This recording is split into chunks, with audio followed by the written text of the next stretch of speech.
Damn it, I wanted the spookier transition. Hold on.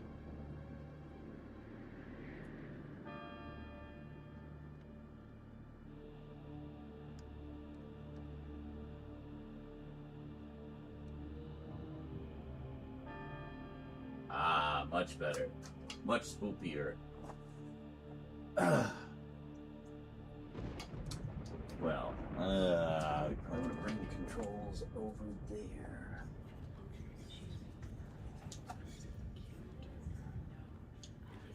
Now we find out how many cables this thing is tangled around. Just hold on a second. At least one, no, two.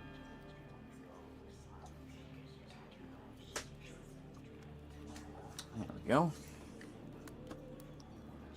Just gonna feed this high under the tripod. Over here. Please don't attack the cord, Church. Please and thank you. It's not a snake, I promise. No snakes here.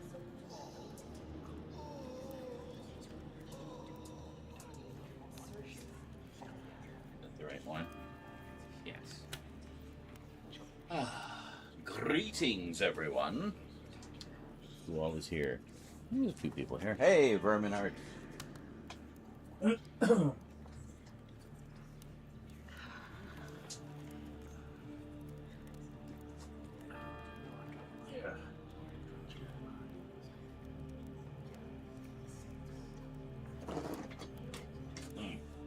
Who's the chair? It wasn't me.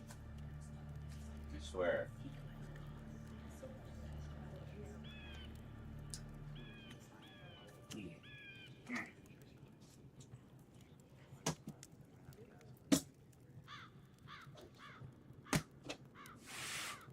This is not new stuff. This is stuff that relates to the new stuff, so I thought I'd bring it out.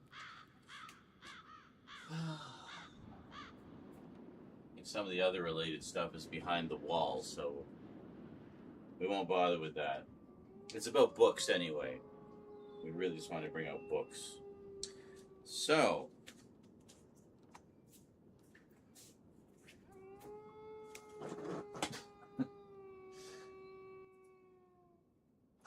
and apparently that's hilarious, according to Jonkler. Excellent. I'm glad that you are amused. Let's bring you guys up a little closer, shall we? Get a little closer with Big Red. Except the lights are blue, but whatever. That's fine. So, I think we're going to make some minor changes to the lighting because I've been a little annoyed by how much the spooky blue light has been drowning out everything else. It worked fine for the Doctor Who video. I can just say I filmed from Metabolus 3. If you know, you know. But we can't use that excuse for everything. So, yeah. So I'm thinking we might move that one closer to kind of project more on the back so it doesn't interfere with the front so much. And then use this one to like have the table more lighted up, as it were. And thank you, by the way, for the follow, Megan the Lesbian. Always nice to see you around. Megan is someone that we know personally. She's a friend of Rose's. Actually, in the real world, whatever that means. So, yeah, as you might gather from my choice of shirt tonight, I thought we would start with some of the Batman stuff that I picked up recently, because we got a bunch. And I was going to do it as like one all-encompassing Bat update, but then I thought, well, there's a lot to cover with both of them, so maybe we'll do two. I mean, you can't have too much Batman, right?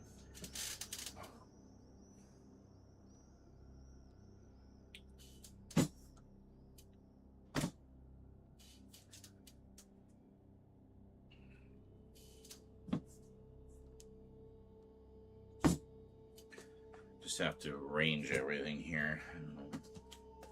Oops. Yeah. Yeah.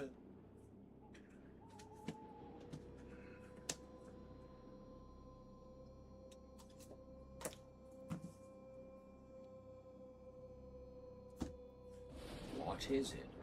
What is it all? Well, you'll find out shortly. So that's one stack.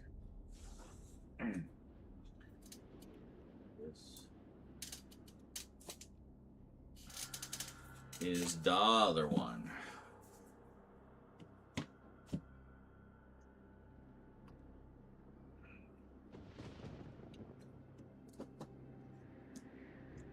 Ooh, that's trippy. I don't know why you can see it. Can we get some zoom? Zoom? Are you not recognizing that as... Hold on. Ah. Zoom? There we go. You can zoom now. Right here. Anyway, what I was showing was the question mark. Was very glowy. Oh, I wonder if, hold on, I wonder if there's a big one on the back cover. Hold on a second. Let's see, how about, ooh, yeah, that kind of, holy moly, look at that. Yeah. Very Batman Forever. Very nice. Yeah. Anyway, I got these novels, which I have not read yet. I understand they're quite good, though, so I'm looking forward to those. Isn't that cool? Just pow! Riddler right in your face. I don't know, was it on Zoom before? I think it was on Zoom before. Hold on.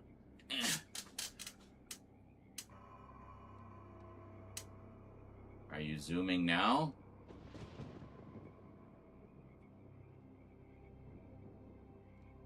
I can't tell. Anyway, we'll move you guys up a little closer when we start. So, what I was doing before the stream and why it took so bloody long is searching out cover pictures, because some of the new comics I got have quite a number of variant covers, like a kind of a ridiculous amount, honestly. And I'm probably going to rant about that a little bit, because I hate that trend, honestly. It's like, oh, but it's a showcase for more artists. Okay, well, have them do posters or something. Does it have to be 18 different copies of the same goddamn comic? Like, come on. We're not all made of money, especially nowadays, where like just a single issue of something is like $5 or $6. Man, back in my day, $5 or $6 would get you a graphic novel, like magazine size, 64 pages, glossy paper. That's what $5 would get you.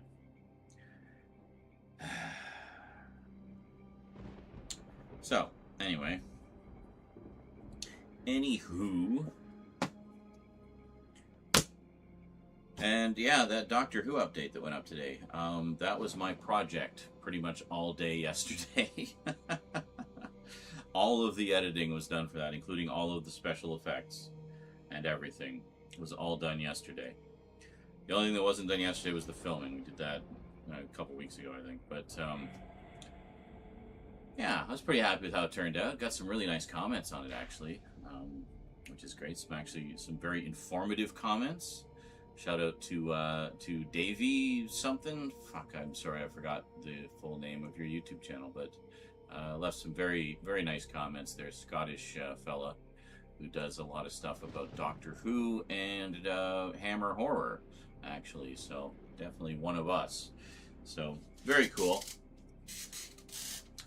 And he said that apparently it's not as bad a situation as we might think. It just, it's going to be at least a couple years before we see any new Who, but it's not going to be like another Wilderness Years, thankfully. So, yeah. Wow. Yeah. Oh, yeah. And you would have change for a Coke and a bag of chips and a chocolate bar. Yeah, you could get like some munchies to have nice greasy fingers as you're reading your collector's edition comic.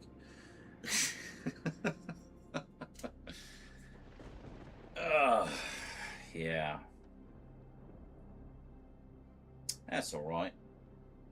It's all good. It's all good, innit?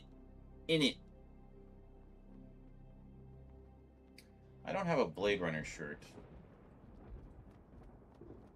What would you put on a Blade Runner shirt?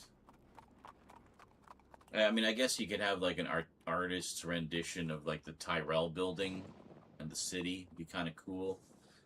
And I mean, just the logo would be something. Could maybe have the logo on the front, and then on the back, they could just say Los Angeles 2019 in that lovely serif font. BBC will be putting out to potential buyers later in the year. My money is on Sky purchasing the rights. Sky, oh, that's a possibility. Yeah. Is ITV still around? They did some good shit.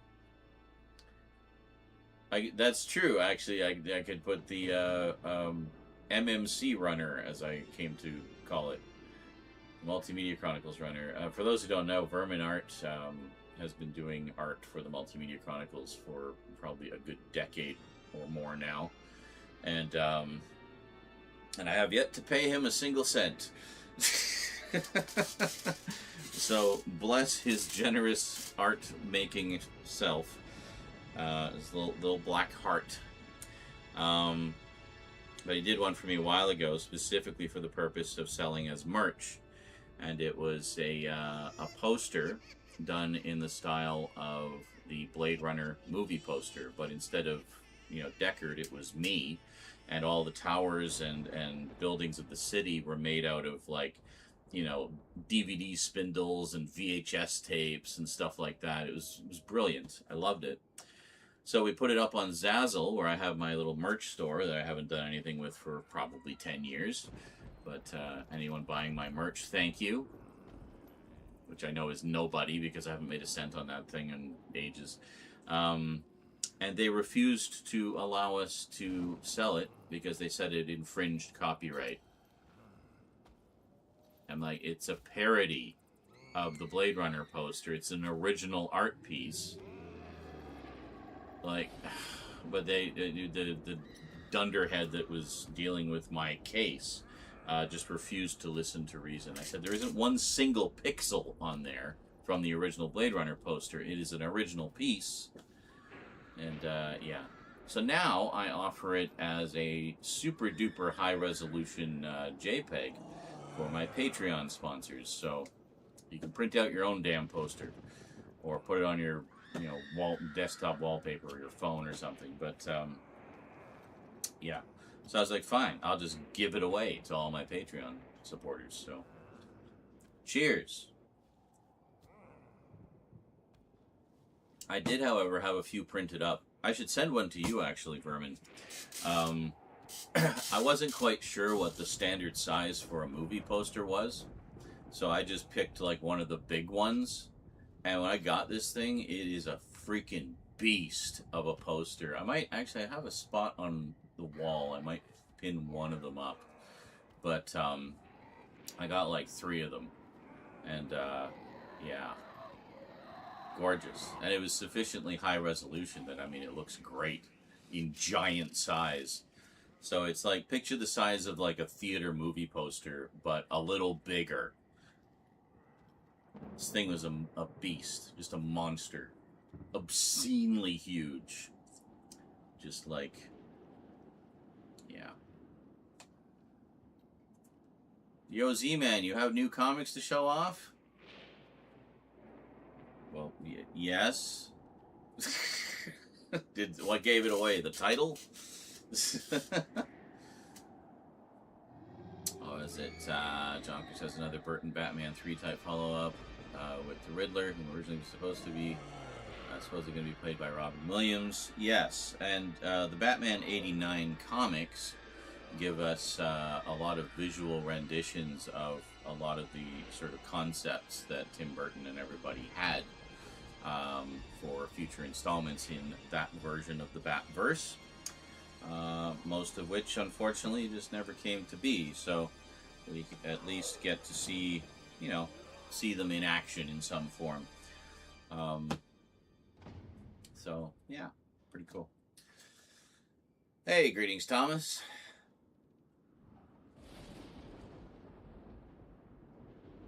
So the so the comics and I gather the books kind of continue on from the two Tim Burton movies, and kind of go from there. So yeah, with varying degrees of success.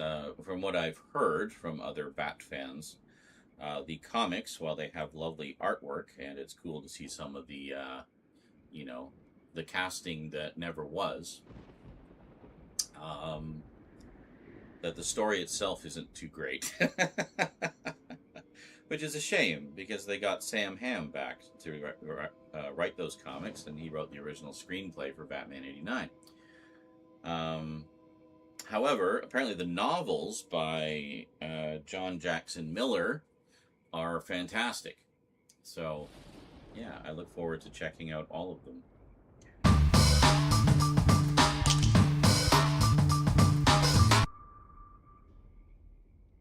Thomas Wright _ just resubscribed for 63 months. What's new? Very cool. New Ghost in the Shell anime. I literally just heard about that today. I have not seen anything about it, but cool. There's still quite a lot of Ghost in the Shell stuff I need to watch. The last thing I watched in full was probably the first season of Standalone Complex. I still haven't seen the second. I still haven't seen Solid State Society. I did see a bit of the Netflix series, the CG one. That was pretty good. I've not seen Arise. I haven't seen Ghost in the Shell, the new movie, or whatever the fuck it was called. So there's a lot. You resubbed days ago. Was it while I was offline, though? It might be because if I was offline. I don't know. Sometimes it just piles up the alerts, and that's that. And I have not seen the trailer for Werewolf. I did see some stills from it, though. And I mean, it's Robert Eggers. Come on. Dude does some pretty cool stuff. So, yeah, I still got to watch The Northman. And I'd like to rewatch The Lighthouse, because I picked up a nice 4K edition of that. I think it was Arrow actually put that one out. But, yeah, the first round of the '89 comics aren't bad. It's the second series, Batman Echoes, which wasn't very good. Yeah, that's kind of what I heard as the general consensus, that the first one was pretty good and the second one not so much. But the novels just absolutely trounced them. Like the novels are the sequels we always wanted. So, yeah, so I look forward to checking all of them out. But, yeah, so where do we want to start? So this stack is all Batman '89 stuff. This stack is all the Dark Knight Returns stuff. I finally completed that set and read them. I actually did read all of those. So I've talked about them a little bit on stream before, but I want to get it down in a video, of course. Yes, with the Dark Knight sequels, I have some thoughts, which we'll get into a bit in the video. Me and a Fred are calling... Fred? Who's Fred? Me and a friend are calling each other Smegheads. Smegheads since I'm watching Red Dwarf. Very nice. How far along are you? Last we talked about it was you had just finished Series 1. I assume you've watched a little more since then. Of course, nice thing about, a lot of British shows is short seasons. You can watch a whole series in one sitting. And it's like, the length of a slightly long movie. But, yeah, especially BBC shows, which of course didn't have commercials, so they would be like almost a solid 30 minutes for every episode. So it'd be like 29 episodes or minutes. So yeah.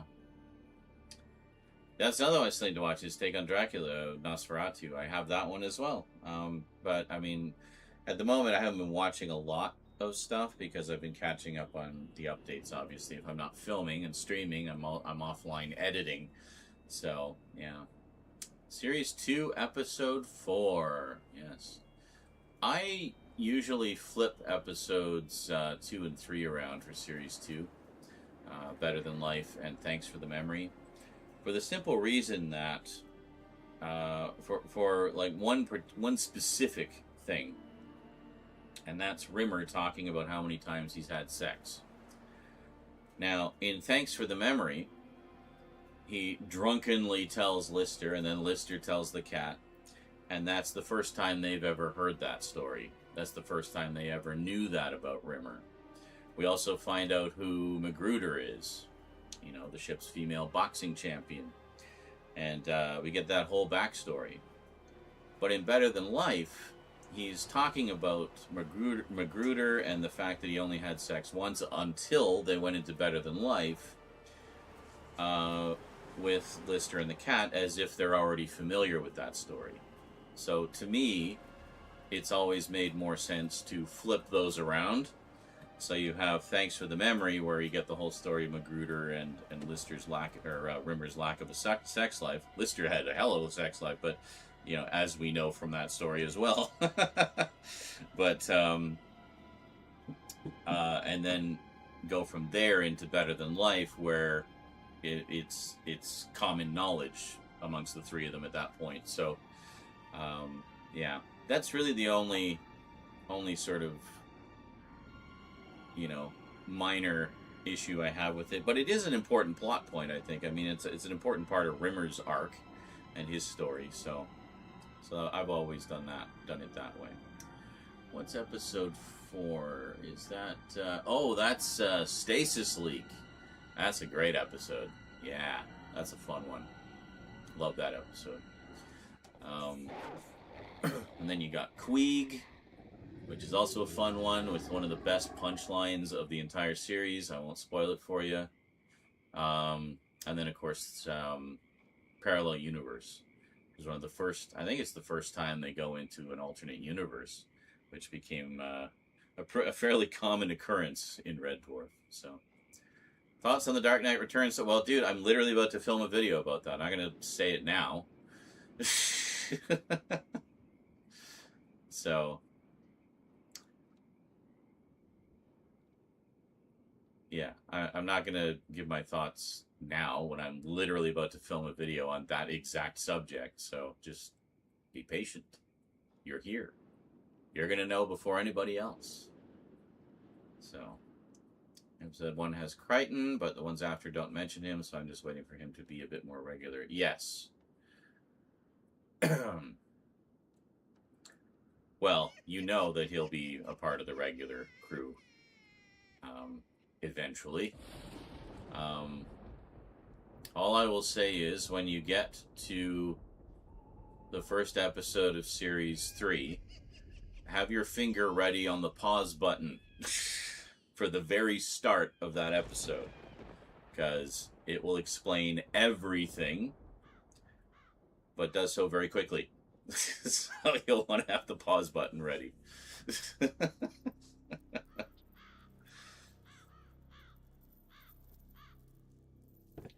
But yeah, it will explain everything that happened between Series 2 and 3, essentially. So yeah, or very slow playback. Yeah.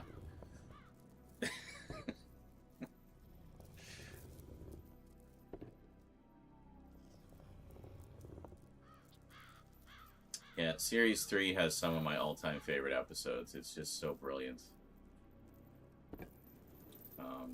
But Series 2, I mean, already you can see it was very much, you know, finding its footing.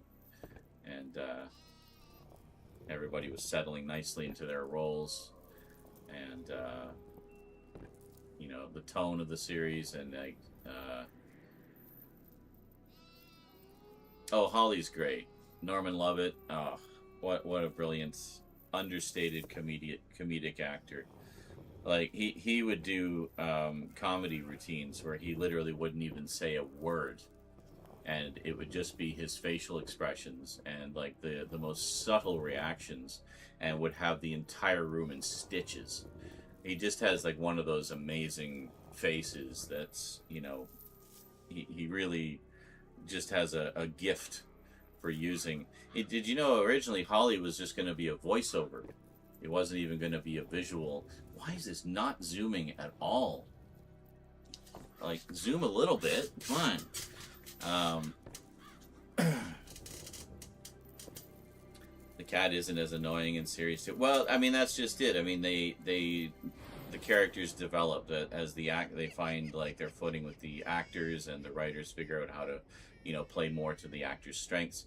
But that was my point with Holly, for example. Holly was originally a voiceover character, and Norman Lovett went to Rob Grant and Doug Naylor and says, you know, I feel that having this as a voiceover character, you're not taking full advantage of my assets, meaning his face.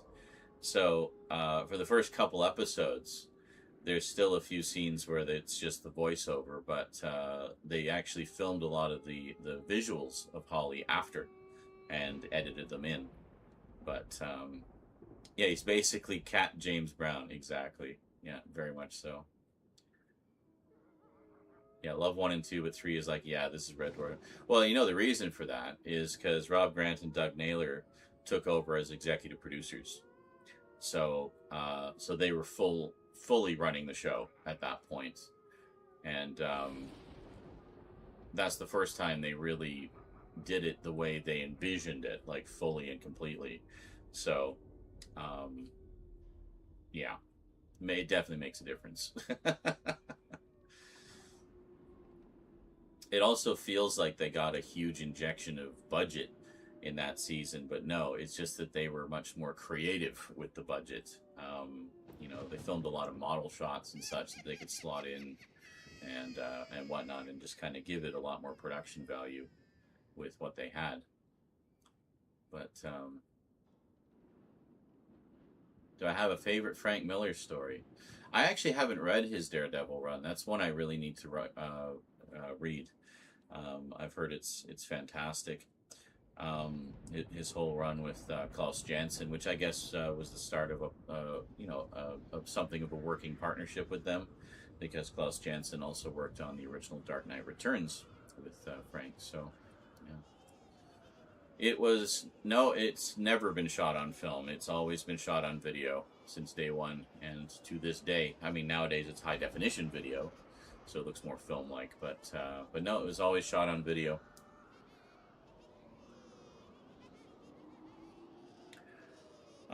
There was the so-called remastered version where they replaced a lot of the model shots with CG and made some of the jokes more American to have a broader appeal overseas, so they thought. And with that, they used a technique that made it look a little more filmic. When you get to Series 7 and 8, well, Series 7 specifically, I think, they use that technique for that, and you'll notice there's a slightly more filmic look to the visuals. But it was still shot on video. It was just it was a post-processing trick in the editing, essentially. But yeah, the first 6 series, I mean, just straight up video, as they were originally broadcast. And if you want to see those remastered versions, they are all on the Body Snatcher collection. They did the first 3 series that way, basically because they were trying to sell it into syndication overseas, and they felt that the first couple series looked a little too cheap compared to the later seasons. So they did that to give it a visual punch up to be able to sell it overseas, and that was the whole reason. The fans generally hate that version because it kind of, I don't know. I was glad when they did the DVDs, they just went back to the broadcast versions. Thankfully, they did not fully George Lucas it. Those alternate versions of Series 1, 2, and 3 served their purpose. and were set aside after that. I am absolutely keen to see Supergirl. I think it looks great from what I've seen, and from what I've heard from people that actually have genuine opinions and aren't just trying to get clicks and shit with like rage baity bullshit. I don't listen to any of the rage baity bullshit. I listen to people who actually watch films because they love films. You know, the cheap look is part of the gags. Well, I mean, I think so.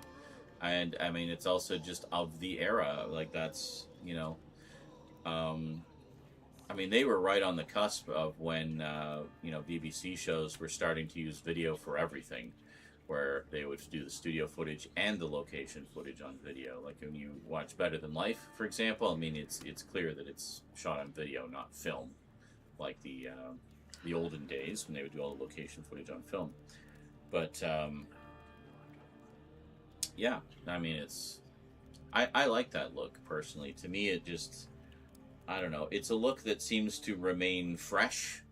Like it could have been shot yesterday, you know, just because of, I guess, the immediacy of video rather than film, where, you know, back in the day, you'd shoot your thing on film and you'd send it away to be processed, and then you come back, you have to set up the projector and watch that, or your editing gear or whatever. Just a whole process. And also just the look of film has a very different kind of feel to it. It's more artsy in a way. I don't know if that's really even a proper way to describe it, but it engages your imagination more in certain ways, because it doesn't look like real life. It looks more kind of like you're seeing life through a filter, almost like through the imagination of the director a little more. But yeah, you're not reading the comic that it's based on. No, I have not.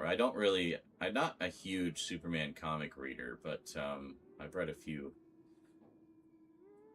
Hot take, but Corrin Sweat is the best Superman on screen. I mean, from what I've seen, he seems to be one of the better ones, certainly since Christopher Reeve, who will always be my Superman, so.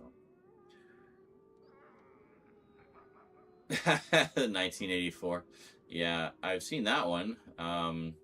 Yeah, Faye Dunaway, sadly, in her later career, playing campy roles phase, like, just Mommy Dearest really just tanked her career. Because if you watch Faye Dunaway's early stuff, she was such a powerhouse actress. Holy shit, she could act the fuck out of a scene. But go watch Network if you don't believe me. That's like one of her all-time greats. But yeah, unfortunately by that point she was just kind of playing campy roles. Yeah. I mean, it would have been nice if they tied it a little more into the Superman movies, you know. Maybe even had Christopher Reeve make a cameo, you know, like just something. But I don't know. I still need to pick that one up.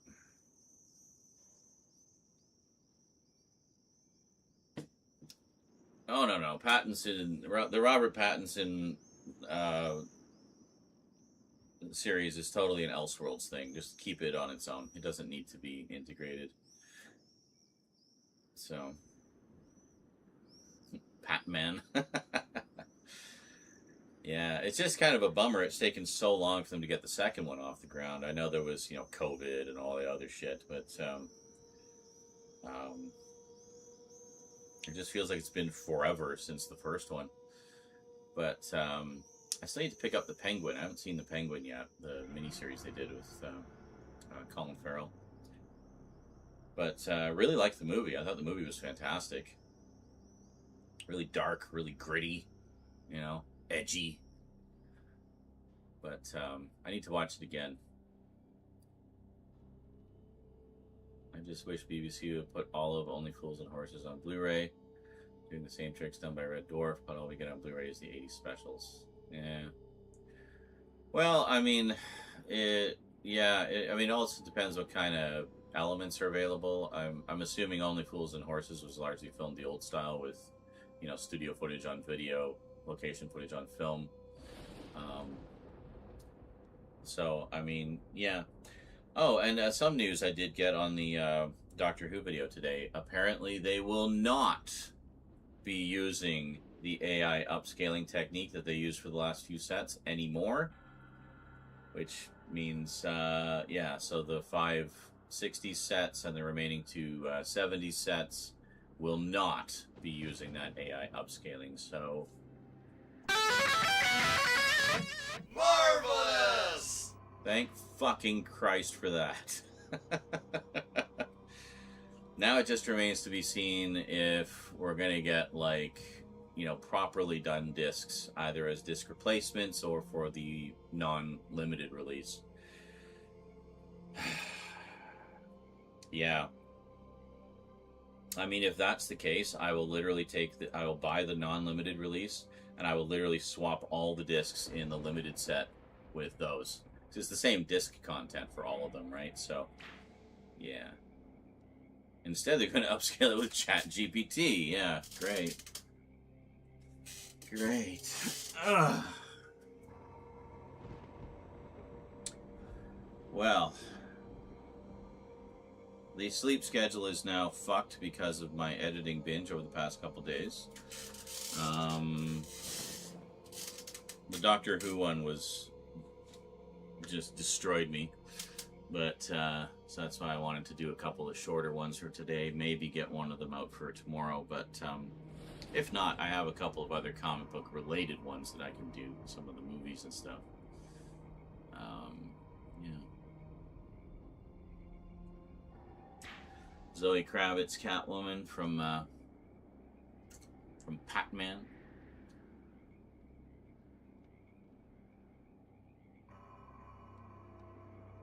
Studio and location, yeah. The 80s specials are fully 16mm. Well, that's probably why then, because it was easier to do those than to have to deal with the whole mixed media thing. Oh well, I mean, that's alright. I mean, honestly, you're not going to get that big of an upgrade with the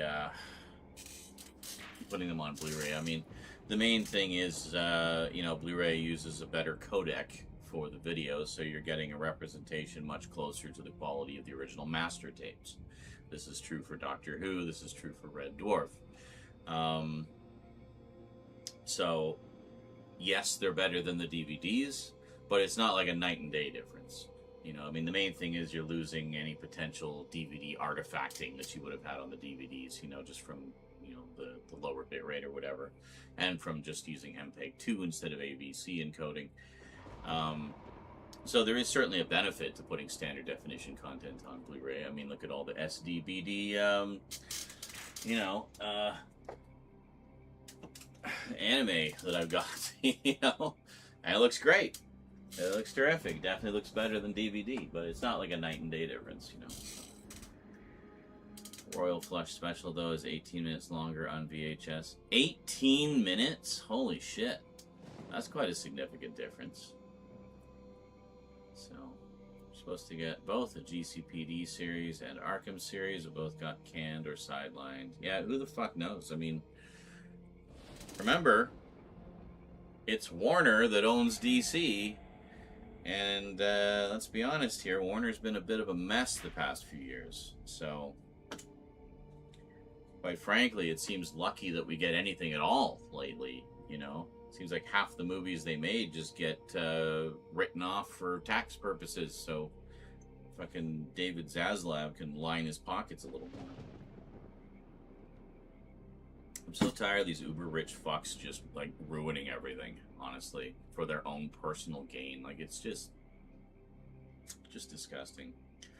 And, yeah, and what was it? Zaslav was brought in to try to turn the company around. He just basically raped and pillaged his way through everything, writing off projects left and right, lining his own pockets. And now the studio's up for sale? Like...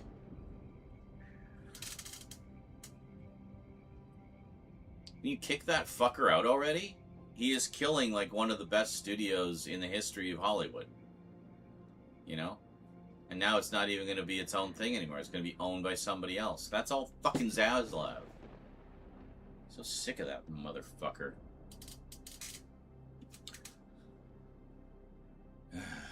Master storyteller, David Zaslav. Oh, I wish we could. I wish we had, like, $88 billion just laying around that we could buy a movie studio with. Man, the things we could do with a movie studio. Holy shit.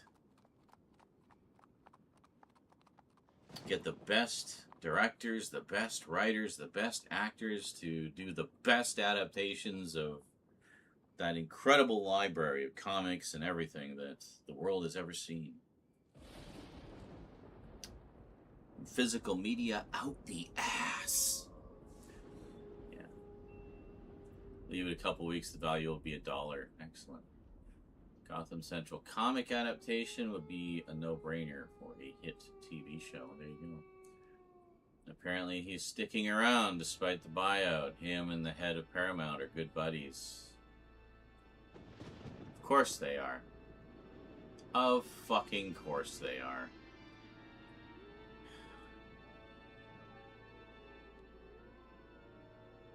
The thing that bugs me most is like that fucking piece of shit running Paramount. I mean, because of his political views, which are garbage and just hateful bullshit.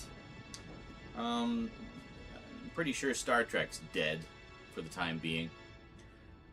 They pulled the plug on Academy, which apparently was really good. I didn't see it, but at least Strange New Worlds is getting its last season, but is that it? Is that all that's in the pipeline? Because I think that's it. Clayface? Well, Clayface is going to be in the next one. And apparently will be kind of a horror retake on it, so, yeah.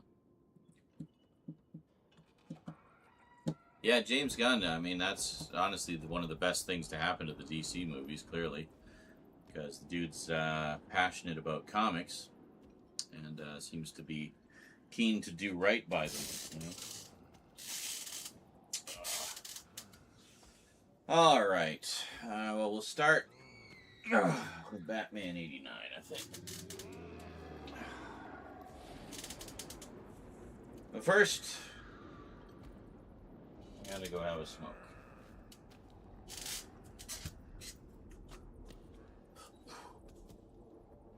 Holy cock, it's Kralatin. Yes, I did. I don't know for how long, we'll see. I'm a little bit hungry.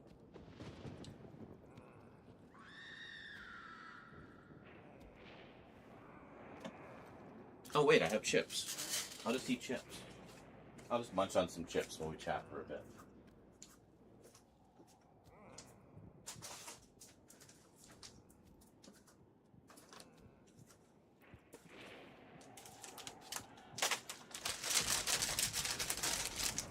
Got Regular Nature Ruffles and jalapeno cheddar Doritos.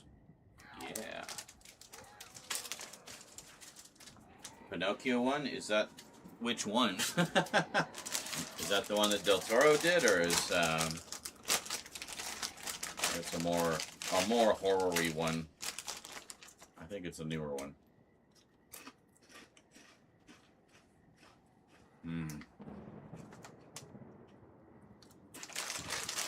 Product placement.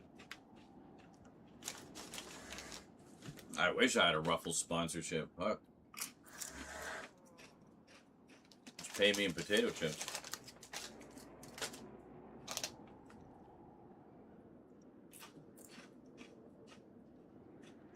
Is this thing zoomed at all? I don't know if the zoom is on or off.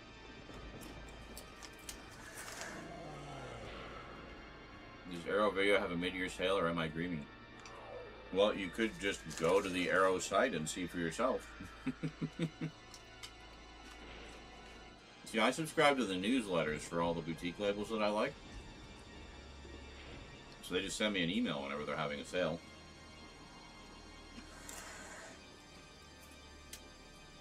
One has Robert Englund voicing Jiminy Cricket. Oh, well, sold.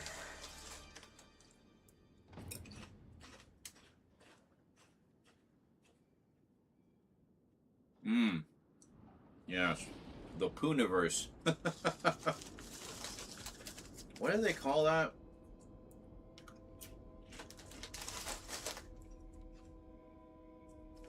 The ruining your childhood verse.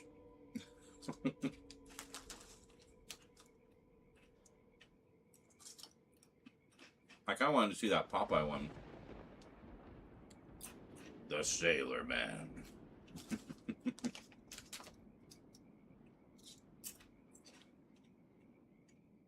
Actually, speaking of which, if you guys like Hammer Films, I cannot recommend their newsletter highly enough, because it's basically a magazine. I mean, they tell you about their upcoming releases and stuff too, but they post stuff on their website all the time, like interviews and behind-the-scenes stories and all kinds of stuff. And the newsletters are a great kind of guide to that. Twisted Childhood, that's what it was. I knew it was something childhood, I couldn't remember.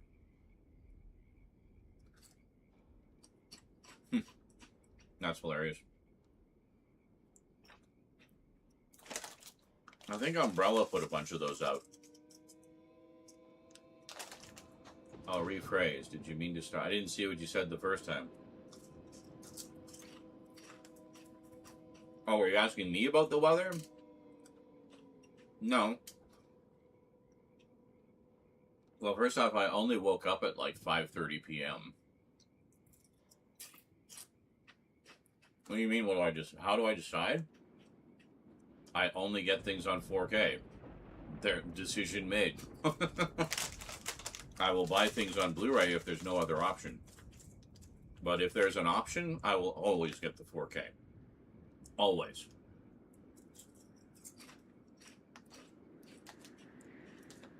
Same as, you know, when Blu-ray was coming around. I'm not gonna buy I'm not gonna buy the fucking DVD if it's on Blu-ray. Of course I'm gonna get the Blu-ray. Same thing with 4K. So now I'm getting everything in 4K that I can. And, as I've said a few times now, I'm basically treating 4K like an endgame format, meaning once I get that thing in 4K, I never have to buy it again. You know, unless it's a shit transfer, in which case I'm not going to buy it anyway. You know, but I heard about the Hungry Hippos one. Awesome. So they're just going to be eating everyone.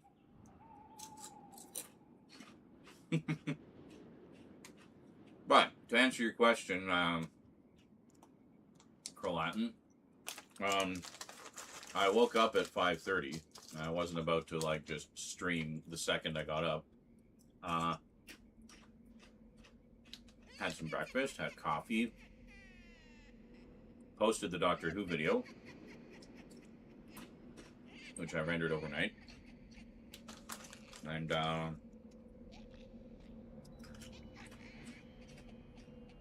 then had a shower,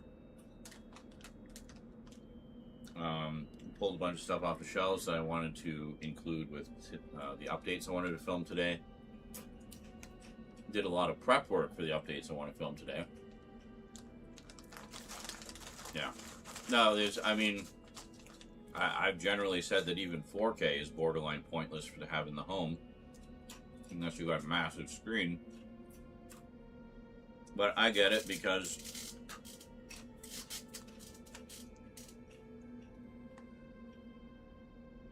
I tend to be sitting like 2 feet away from my 55-inch screen, so it's effectively a massive screen to me.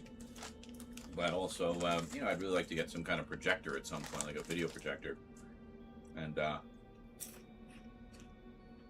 you know, projecting it up on a wall or a 120-inch screen, you definitely want to have that extra resolution, right?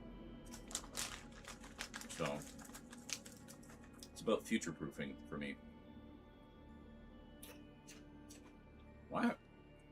Is it true that 4Ks are more fragile than Blu-rays? I've never heard that. I mean, what are you doing to your 4Ks? As far as I know, they're the same. Same durability. Same scratch-resistant coating. Just higher capacity. So.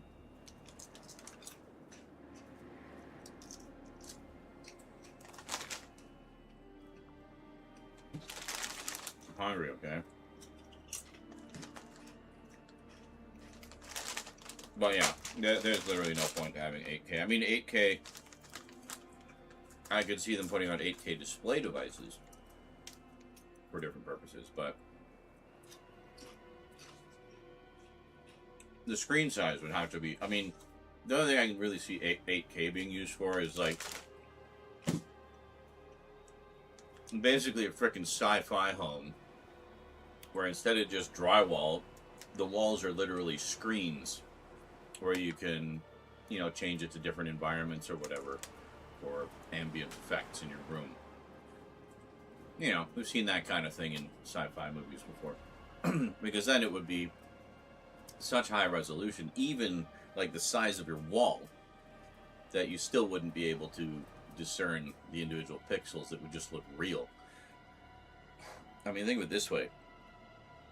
Movies are now projected digitally rather than on film, with exceptions, of course. But generally speaking, you go to the Cineplex, it's projected digitally. Now, what resolution they're projecting it at on that giant screen? 4K. So, I mean, we literally have theater quality in our homes now. Do we need anything higher than that? Like, come on. The only reason you would need 8K is if you were literally projecting it on this, on like an IMAX-sized screen.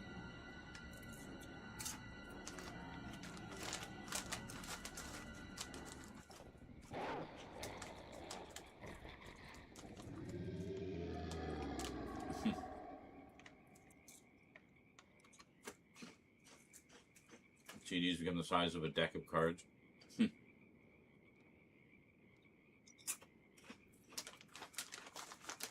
I think that's kind of how movies are now. They'll get like a USB stick or something with the movie on it.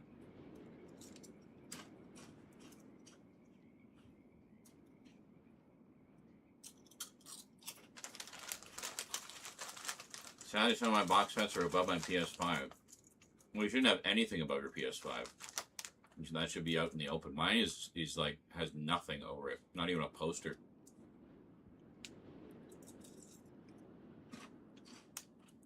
Well, exactly, Carlette, and that's basically my point. Is like, very few people even have a screen sufficiently huge to take full advantage of 4K. Most people have screens like mine, 55 inches, and that's it. You know, some will go bigger.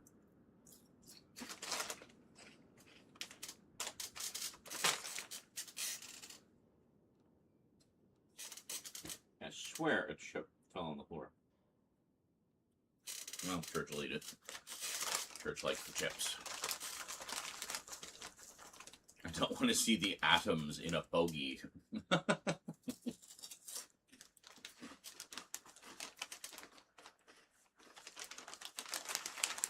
Now you can watch movies at the molecular level. Oh yeah, well, ours are at the atomic level. Wow.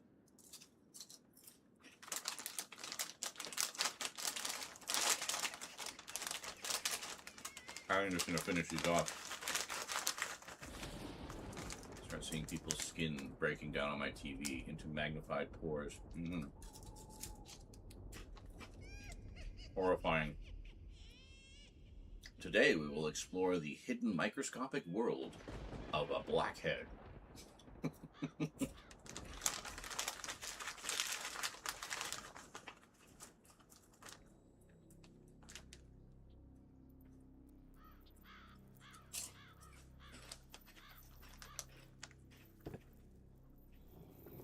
Hell yeah, now you're talking, Johnson. Yeah, that's what I'd like to have too. Like a proper screening room. Have like one of those smaller, you know, popcorn popper carts. Hi, Church. Did you sense chips happening? Let's see if I got a little one here for you. Would you like a chip?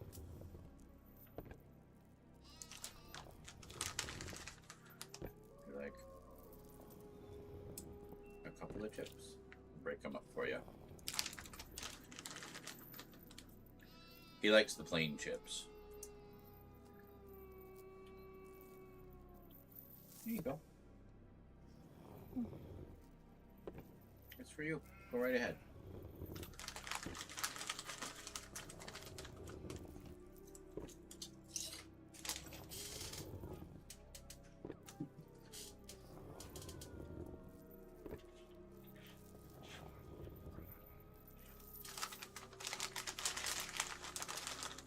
Oh, there you go. He's moving in.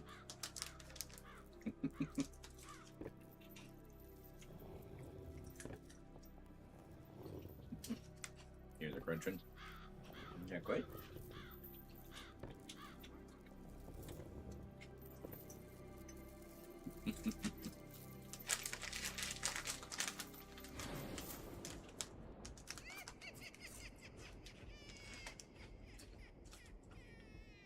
Good and salty, huh?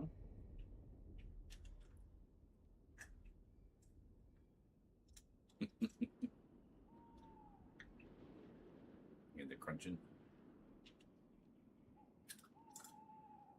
There you go. That's a good crunch. Is that good? Yeah. Okay. Thought maybe you'd like a pet after that.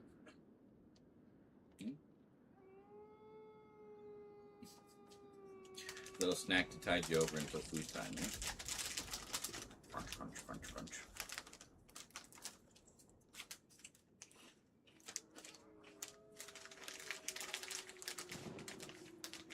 It's funny, Church likes to try human food sometimes. Eclipse doesn't really show much interest in that.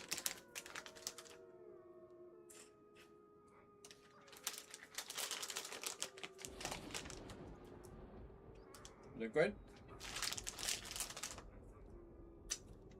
Good thing I just refilled your water, right?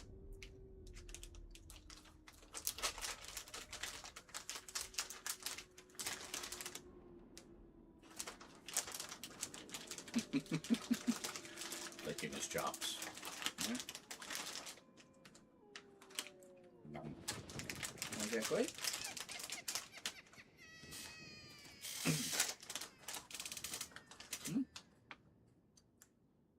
Okay, great. Are you looking for more food? I was just going to give you pets. Okay.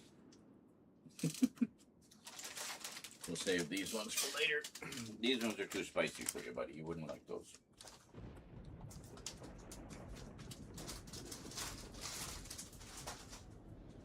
Ow.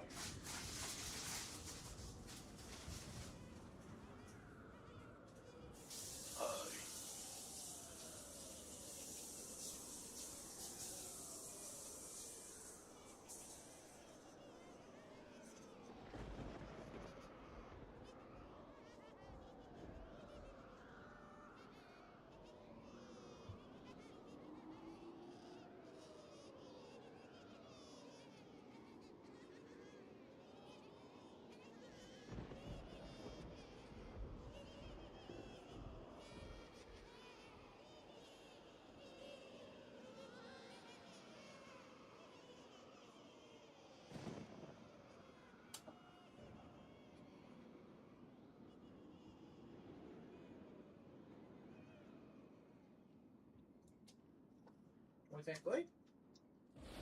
Yeah. Thanks for sharing, buddy.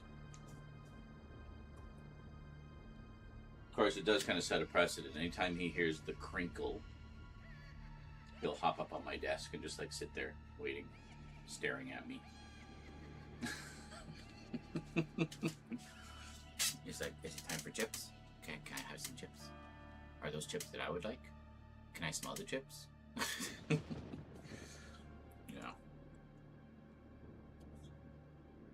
Are now no longer with us. Black Cat was like that. He wanted to eat and sniff chocolate. Oh God, yeah, we gotta keep him away from the chocolate.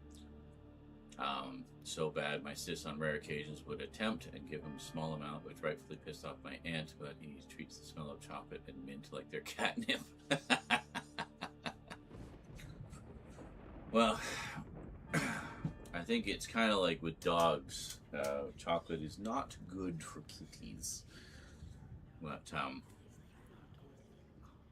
I suppose it was just a small amount. No real harm done there, but yeah, he's like it because Rose has her own little treat drawer that she maintains in her room, and so she'll have various munchies, chocolates, licorice, whatever, and she'll have a little garbage bag next to her desk where she just puts the wrappers and stuff, and she's constantly having to shoo Church out of there. He'll smell like the residue and just go rummaging into the bag. It's like, get out of there. Stop trying to kill yourself by eating plastic covered in chocolate. Cats and chocolate is the same as dogs and chocolate. Yeah, that's what I thought. So I know that we actively try to keep him out of the chocolate.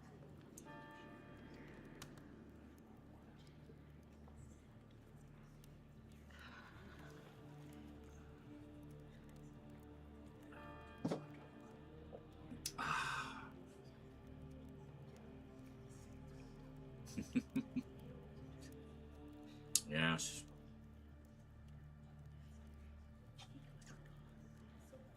I think they can eat white chocolate because white chocolate isn't actually chocolate. I like white chocolate. Whatever it is. Whatever it actually is. But it'd be like, I don't want the white chocolate. I want the milk chocolate. I want the stuff that will destroy me. That's the good shit. Just get them those horrible pet chocolates that don't taste like chocolate. Oh, God. You tried them, did you? Yeah. You used to eat, okay, you used to eat them. Because your cat didn't want them or your dog, so it's like, well, not gonna let chocolate go to waste, even this fake shit. Dark chocolate, I used to be the same way. I have since developed a taste for it. It's chocolate that I don't feel so guilty about eating, because apparently it's nowhere near as bad for you as the other stuff. It's one of the healthier chocolates. But, yeah, I don't mind it now. Yeah, my grand's dog used to love them. Oh, okay. But he would also eat shits. Which tasted the same anyway, so, yeah. Great.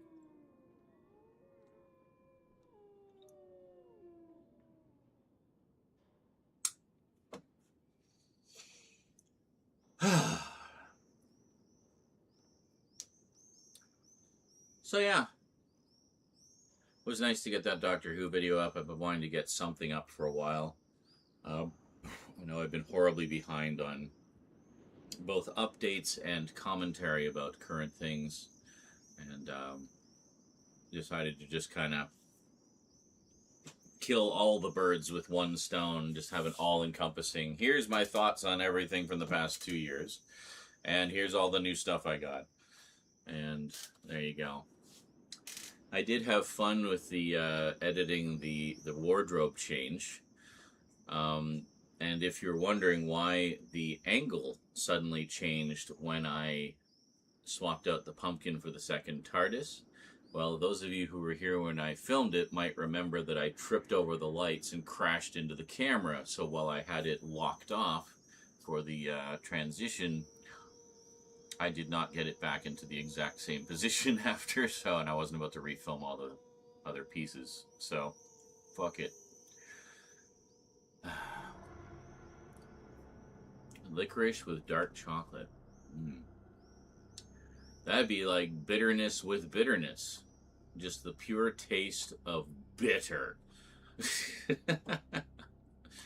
When you're feeling particularly nihilistic, try licorice enrobed in dark chocolate to match the darkness of your soul and the bleakness of existence. Doesn't help my math teacher back in high school every day class, and it would give dark chocolates to every student. He loved trying all of them.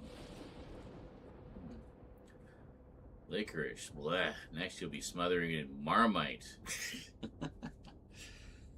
I don't mind licorice. As a kid, I actually really liked licorice all sorts. And I remember there was a particular type of licorice called Goodies. And it was basically candy-coated licorice. And they look like pills. but they're quite good. You know, so you get that little bit of crunch from the candy coating, and then the chewiness, and a little bit of sweetness from the candy coating, and then the chewiness and bitterness of the black licorice inside. I liked those. And then you know, in my early adventures discovering British television on PBS, there was a British series, a comedy series called The Goodies. So I just assumed it was about the licorice. So I would watch The Goodies, waiting for them to pull out a bag of goodies, and they never did. But I remember the show was fun. I don't remember anything about it, but I remember enjoying it. So next you'd be saying Turkish Delight is nice. Rose loves Turkish Delight. So you'll have to take that up with her.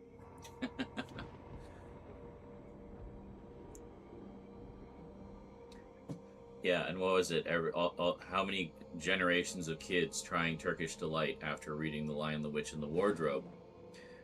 And just be like, fucking lying Edward. This is awful.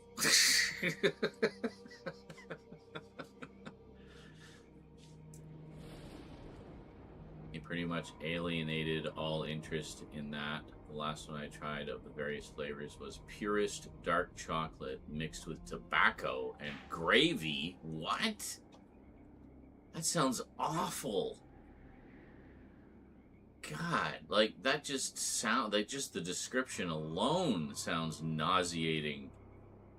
Good Lord. Yeah, no, when I get dark chocolate, it's one of two things. It's either chocolate covered nuts, which is usually a mix of milk and dark chocolate, and a variety of nuts, or sometimes just peanuts, whatever. Those are always good. And then the other thing is just a straight up bar of dark chocolate, like just a chocolate bar, you know. You get those like big Swiss ones or whatever. And those are good. That was the last time I had dark chocolate, actually. Rose had picked up one of those and just never ate it, so she gave it to me. Childish giggling at chocolate-covered nuts. Yes. Just grab a handful and shove them in your mouth. Got chocolate all over my penis.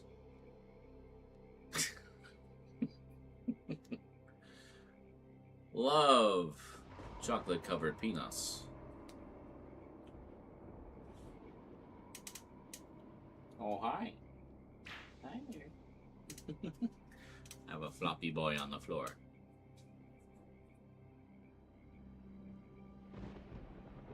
What you doing down there? Just looking for attention? Did I become your new best friend because I gave you chips?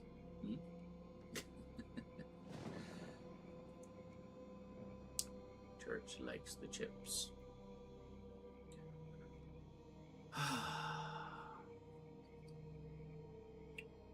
Purest dark chocolate mixed with tobacco and gravy is the filling. Isn't that what you just said? I don't know what we're not clarifying.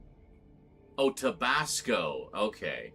That sounds a little more acceptable. I was like, why the fuck would you just eat chocolate filled with tobacco? Like, even me as a smoker finds that disgusting. But I think I'm going to vomit. So Tabasco. I mean, I'm not a big fan of like hot sauce to begin with. In moderation, sure, but I wouldn't like drench something in it. But you know, when it comes to hot stuff, I tend to go for more like a salsa or something rather than just a straight up hot sauce. I guess it depends. Depends on the situation. The situation. Like if I have a really bland burrito, for example, I'll smother it in salsa. You know, you're a hot sauce fiend. Oh, I know. I know. Enjoy having completely unresponsive taste buds by the time you're 40.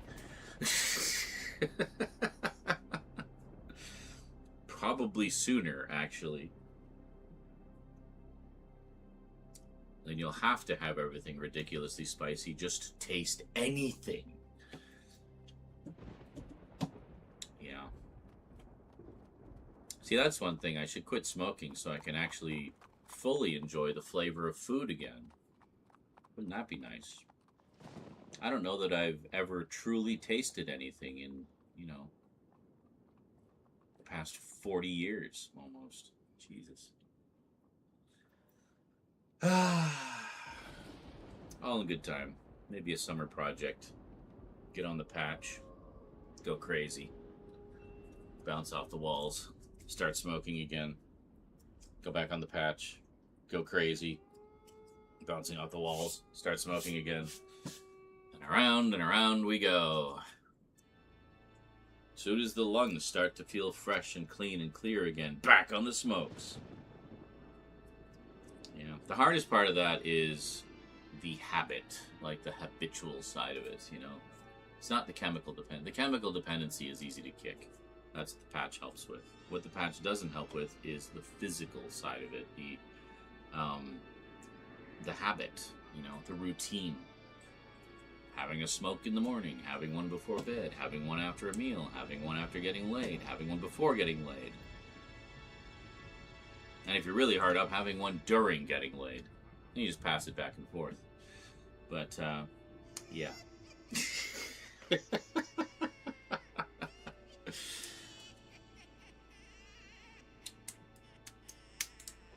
That's just too much coordination.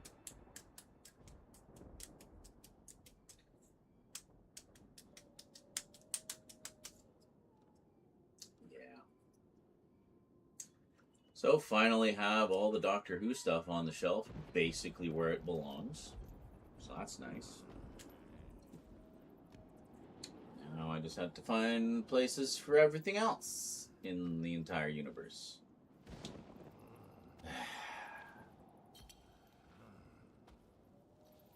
Yeah. Once we get all the updates filmed and the closer looks filmed, we're going to be taking this down and working on organizing the rest of the collection. Getting all that sorted. Same thing we did at the horror section. Clean everything, dust everything, wipe everything down. And then reorganize the whole works. That will be several streams, I think. So.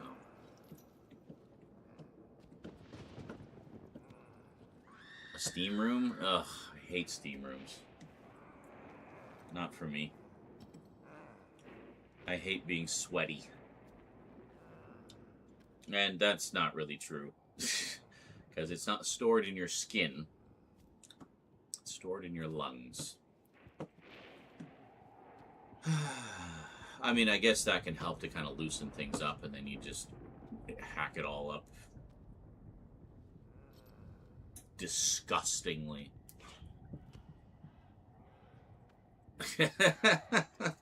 Smoking while in intercourse. That's when you're really having a nick fit. It's like, ugh, I can't wait until we're done, babe. Mind if I light up right now? I'm just really nicking out. Yeah.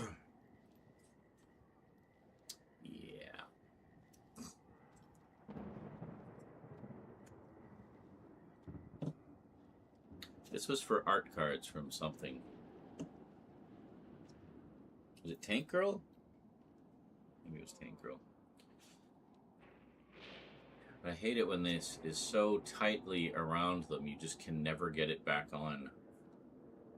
Oh well. Steamer is not good for me with asthma. I tried it once and couldn't breathe. Oh yeah, I can imagine. I used to have asthma when I was younger. Then I took up smoking and it went away. I know that sounds like a joke, but it's actually true.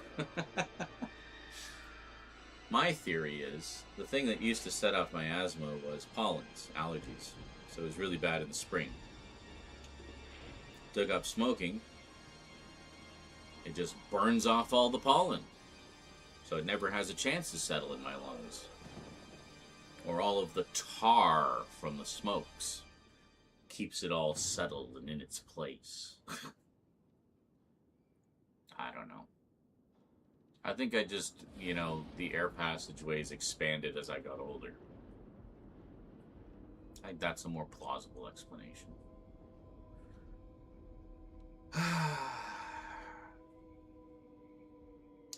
But yeah, I mean, it's not good for you, and I'm not getting any younger. I'd like to get older. I'd like to get a lot older. See, Mel Brooks just turned 100. I mean, that's goals as far as I'm concerned. You know, look at him.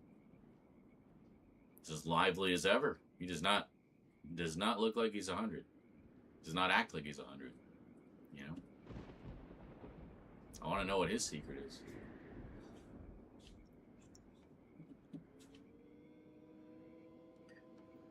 I like to think his secret is the amazing healing power of laughter. I think because he has lived so much of his life joyfully, that is why he continues to thrive.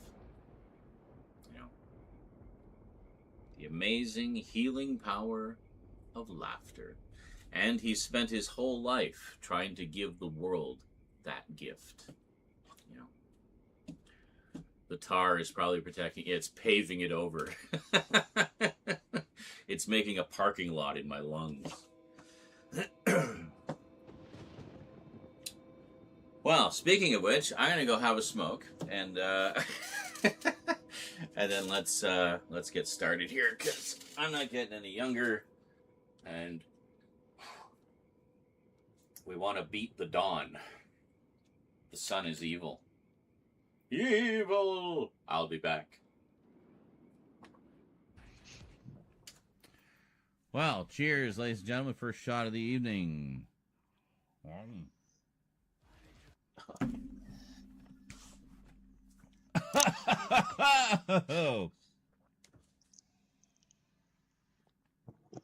Oh. I've just got to return a phone call. I'll be back in a moment. Okay. Huh? What? Oh. So apparently you're calling me. I wasn't aware I'd left a message, but okay. Glad you're getting back to me. You're floating away.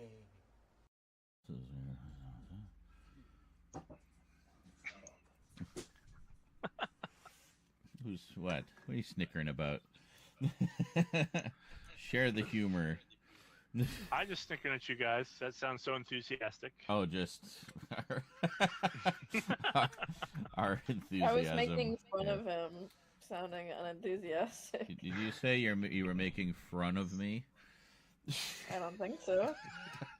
I was making fun of him. I'm gonna. Nope. Okay.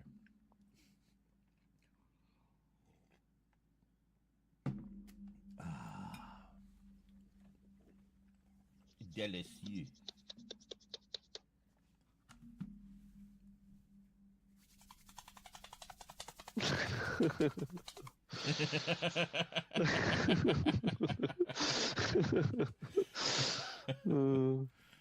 Indeed. Yeah. Few can speak that language. Yeah. Some of these are tricky, eh?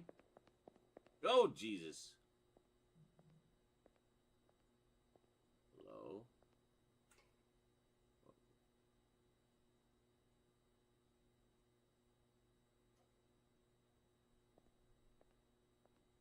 Are you guys from the Matrix?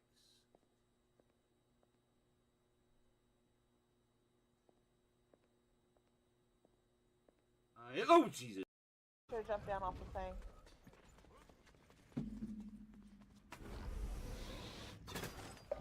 Tough kids locking in. Really hope you Right there. Come on. Oh, he's white. He's white. He's white. Yes! Our savior. Fucking A. Hit the clip button. Which one? Next This to one? the shield. No. Oh my god, can you just pick up the damn pods already?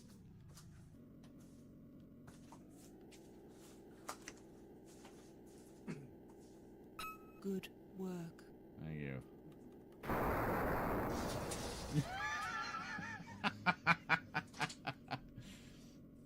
This isn't janky at all.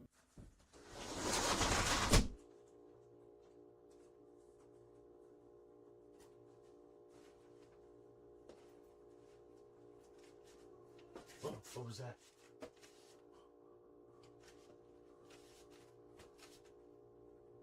How do I get out of here?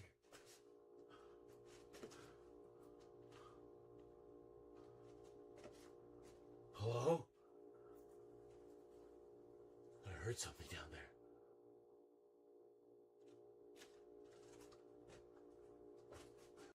Yeah, we did.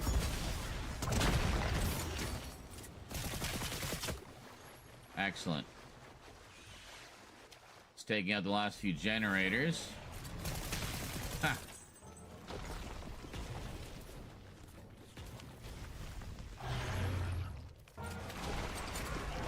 Oh, where is he?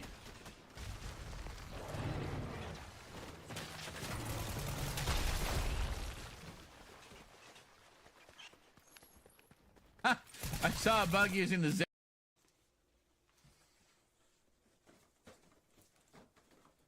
Sure. I don't care if it fell over. I don't care.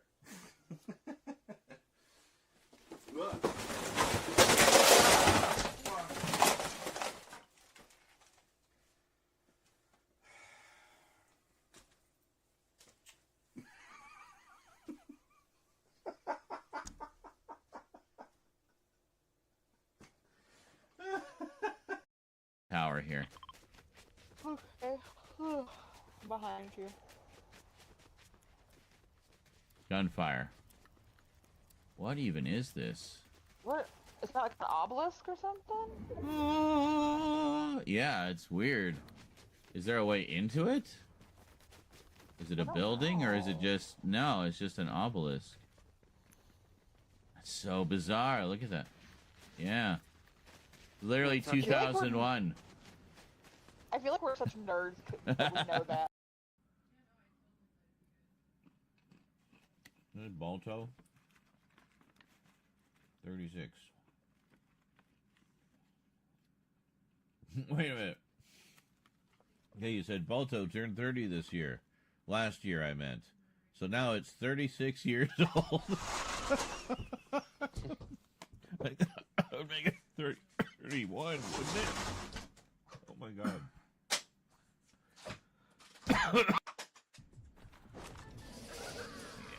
Have some heals. Oh, actually, you know what? I'm gonna throw some pizza down here.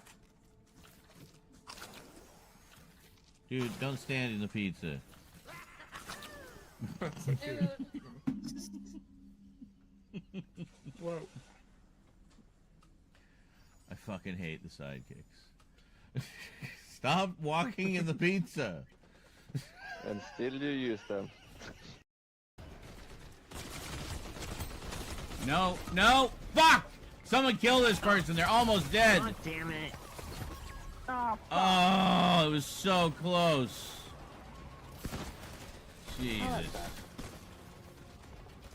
Oh, well. It's pretty cool boss music, though. Yeah. Oh, I swear I had that person down to like 1 health.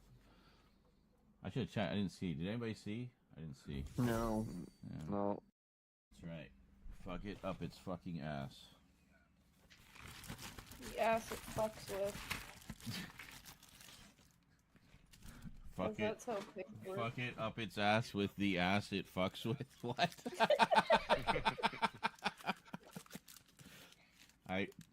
Fuck it. Fuck the ass with its own ass. With its yeah. own ass. Fuck your ass with your own ass. How is that? I've actually been coming to really enjoy. I actually like dark chocolate covered nuts. Those are good. I like chocolate covered nuts What? too. Well, I hope for Derek's sake, it's not too hot when you pour it on. Oh my god, that was the perfect timing for Wilhelm. Anyway, blah, blah, blah. I've been browsing and looking at all kinds of horrible stuff on the internet. I hope no one ever sees. Did I forget to mute the microphone? Maybe I did. Anyway, whatever. Yeah, seems to love this clip of you breaking and crashing everything in your collection. I know. You know, one of those things was the box that fell was my box of Doctor Who stuff. So all the sonic screwdrivers. I thought I'd like seriously annihilated one of them, but what it was is because like I looked and there's like pieces of sonic screwdriver all over the floor. I'm like, oh no! And then I realized it was the one that was like the make your own sonic kit. So you know those pieces just fall apart naturally. So thankfully nothing was really busted. I think there was a piece of one of the Dalek toys snapped off and just disappeared into the abyss somewhere, like the Exterminator or something. Yeah. So I have a disarmed Dalek in the collection now.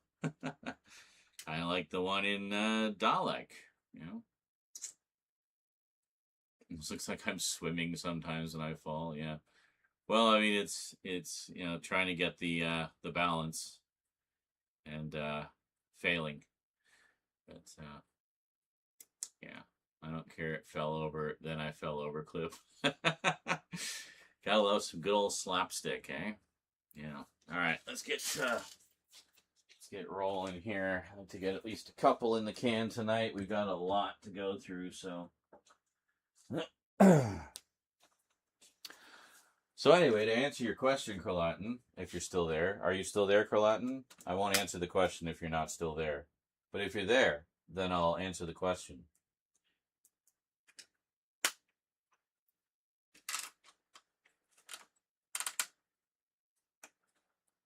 Is he there? Oh, hey, Care Avon, how's it going?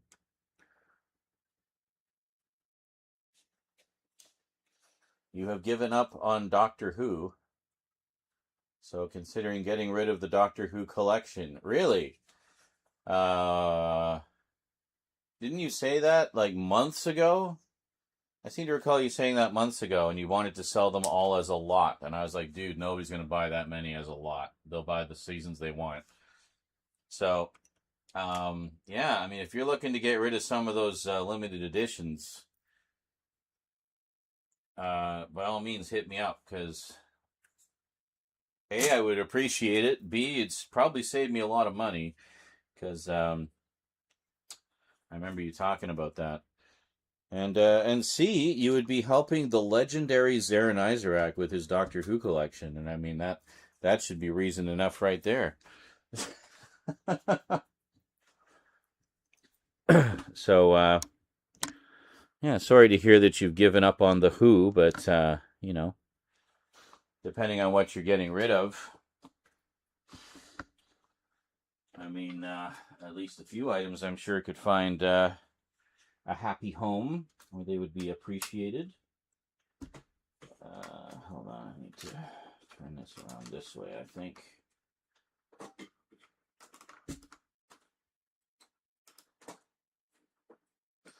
Oh yeah, we're gonna like do something with the lighting. The Stooges are forever, yeah. The ultimate in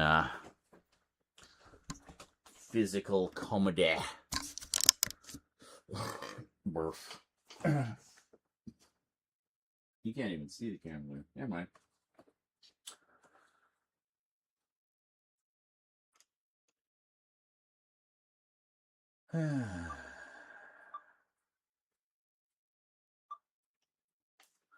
Just formatting the card. I assume you have not, however, given up on Blake 7, and will be pre-ordering the Series 3 set. So, yeah, I was in the video, I was saying, like, oh, almost overdue, and then I realized they release one a year. They released the first one in September 2024, They released the second one in September of last year, so I assume the third one will be September this year, and the final one will be September next year, and then maybe a year after that, a complete series set, something like that. That's my prediction.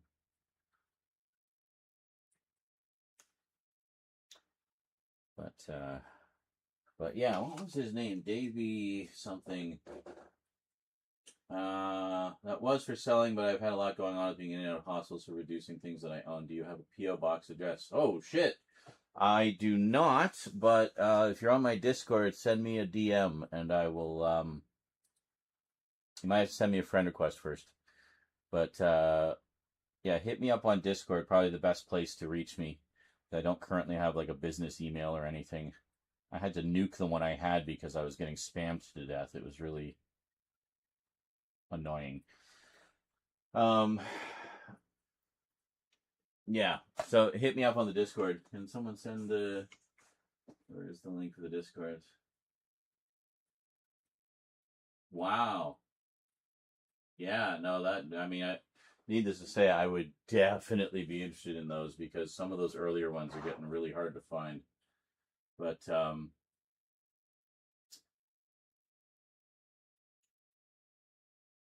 had a lot going on being in and out of hospital. Yeah. Sorry to hear that, but I was kind of wondering where you disappeared to for so long. It's kind of appropriate as soon as I start talking about Doctor Who and Blake 7 again, that's when you come back. Well, hey, glad to see you're still with us, dude. Hospital stuff is no fun. What am I doing here? Right, I need something to focus on. Ugh. Focus. Normally I put a box set. Well, let's put the latest Doctor Who set here to do. There you go.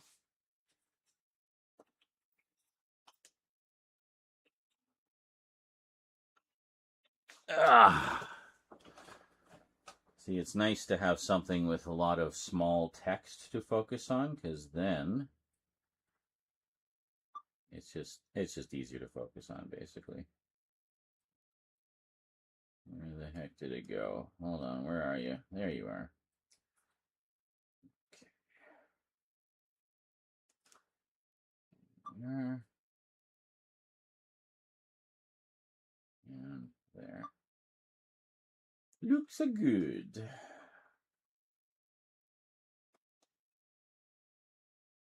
Oh yeah, that's yeah,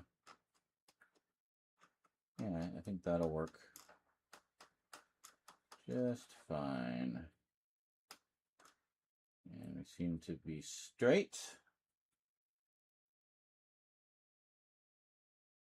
We just want to move the pumpkin over a little bit.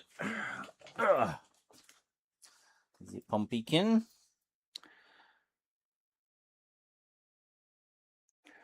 I moved it out of the way for church so he could munch on the chips that I gave him.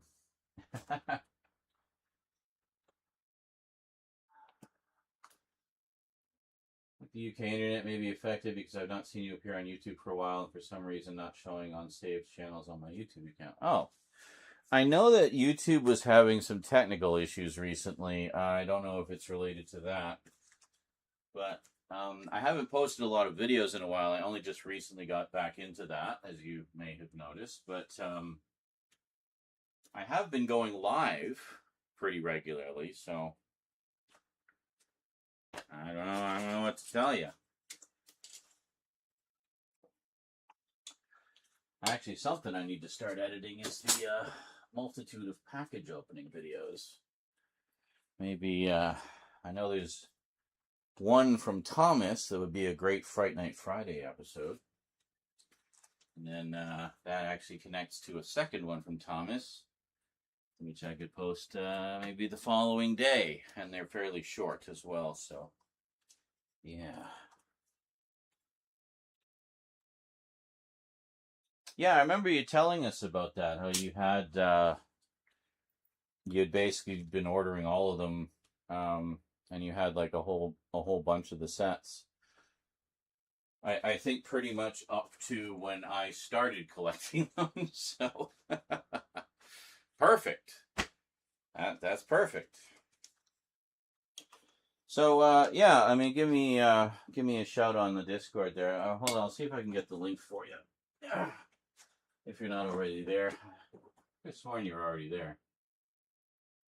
That's been coming until today, and we do use YouTube for our manic music interests. Gotcha. That's so weird. Thanks, YouTube. Jerks. Yeah, here we are. I'll put this up for everybody. Join the Discord. It's fun.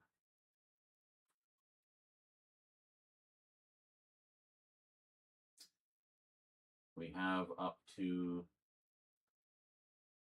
season 21. Ah, okay. So that's pretty current. Well, that is current. That's literally everything. Well, I have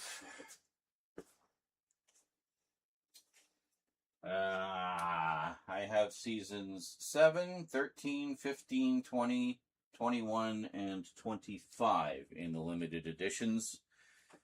And I have the standard edition of season 12. And then all the others I have in the North American releases, which I just want to get rid of at this point, honestly. And replace with the more betterer UK sets, which are better in like a dozen different ways. Like, they're so superior. It's kind of ridiculous how much we get just shafted over here. Well, yeah, I mean, you would definitely be the savior of my collection. And save me quite a lot of trouble trying to track all those down. Being so late to the party, as it were. For those curious, sounds like season 16 will be the next one, the Key to Time season. And I have been told that Peter Crocker and the Restoration folks got the message loud and clear. They had a meeting about the whole AI upscaling thing and unanimously decided that it does not do what they are asking it to do, and they will no longer be using it for future releases. So that's good. So all of them, as season 21 is the latest, plus, yeah, I guess the movie is the latest one. The movie, I really want to track down the Steelbook edition because it's freaking beautiful. Well, which you'll know if you saw my video today. But I had pre-ordered it, but Amazon wouldn't ship it to Canada. One of the few things Doctor Who, they just refused to ship to Canada, and I have no idea why. Zero clue, because they sell the regular edition here, the regular 4K, but not the Steelbook. So I don't know why. I checked a few retailers. They were all out of stock, so I think that's just going to end up being an eBay purchase. Fucking hell. Which means it's going to be like stupid expensive, but I did a bit of browsing earlier today to get some idea of what the price will be like on that. Yeah. Anyway.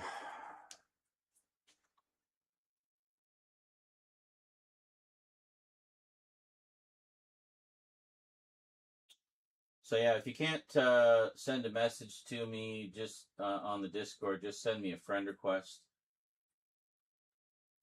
and then we can chat there. But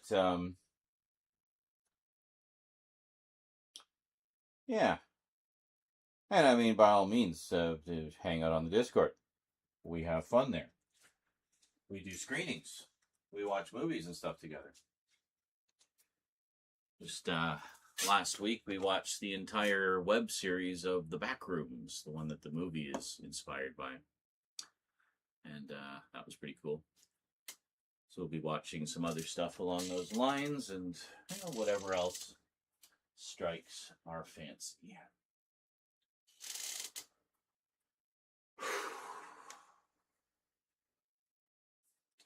Overwhelmed by my own collection.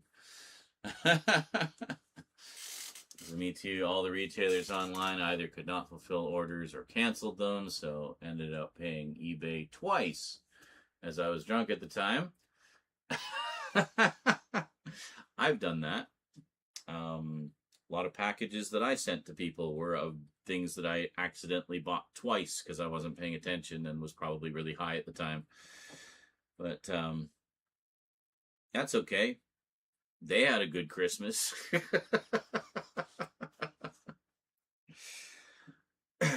I was happy to spread the joy. And honestly, I'd rather do that than go to all the trouble of returning a thing anyway. Because then I know it's going to a good home and, you know, it's going to be, you know, going to someone who enjoys it. So let's see what we can do here. I was thinking, I'm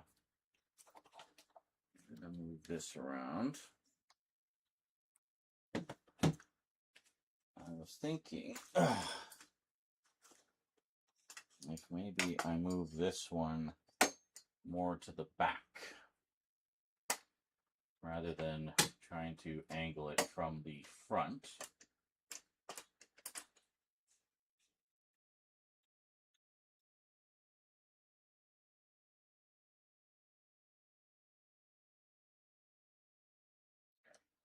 That.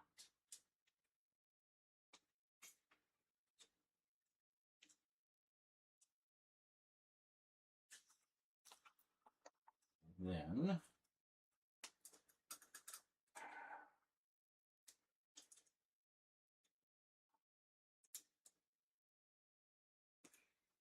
bring this one down a bit.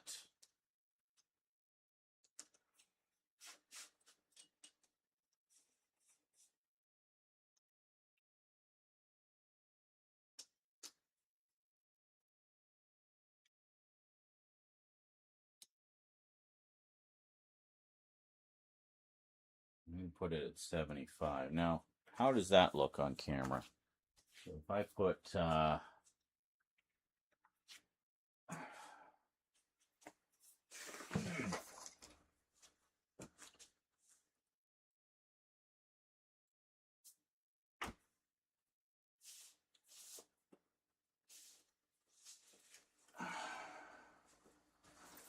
let's say we put G.I. Joe here.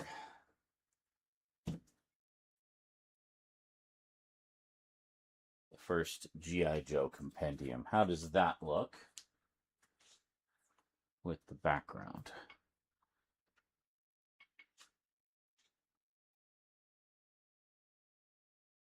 Ah, yeah. Okay, I think we have our solution. I think this is definitely the way to go.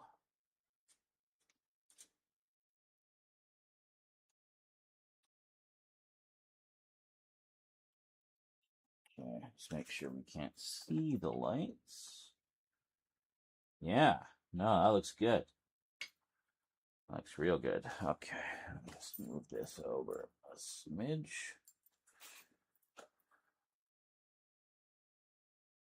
Perfect. That's how I wanted it to look in the first place. That's how it was supposed to look. I think ideally I should really have 3 of these lights. So here, I'll show you. So now I've got it a little different. So we have this one shining down here. It's now at 75% brightness instead of 50, which it was at before. And the colored light is now on this side, pushed to the back so it doesn't flood in here. It just goes to the back. There. And it'll hit me a little bit too, which is fine. I don't care if I got color on me. That's fine. It just looks stylish, you know? But the main thing is we want the items being shown to not have the color on them, because then it tends to drown everything out. But you know, that's the thing, is we're learning all of this doing the update videos, which aren't as crucially important in terms of production value. So we're kind of learning as we go, you know.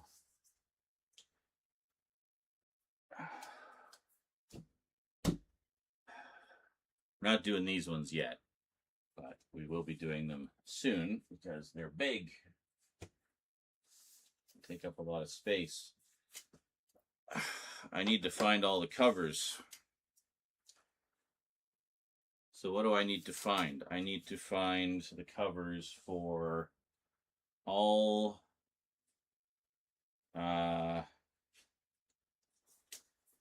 all 28 issues of G.I. Joe Special Missions, the first 113 issues of G.I. Joe, the 4 yearbooks, and I think that's it. That's actually not terrible. There's about 50 issues in each book, so I'll tell you, the one that's going to be a pain in the ass, though, is, just 1 second here, is not G.I. Joe. G.I. Joe's easy. The one that's going to be tricky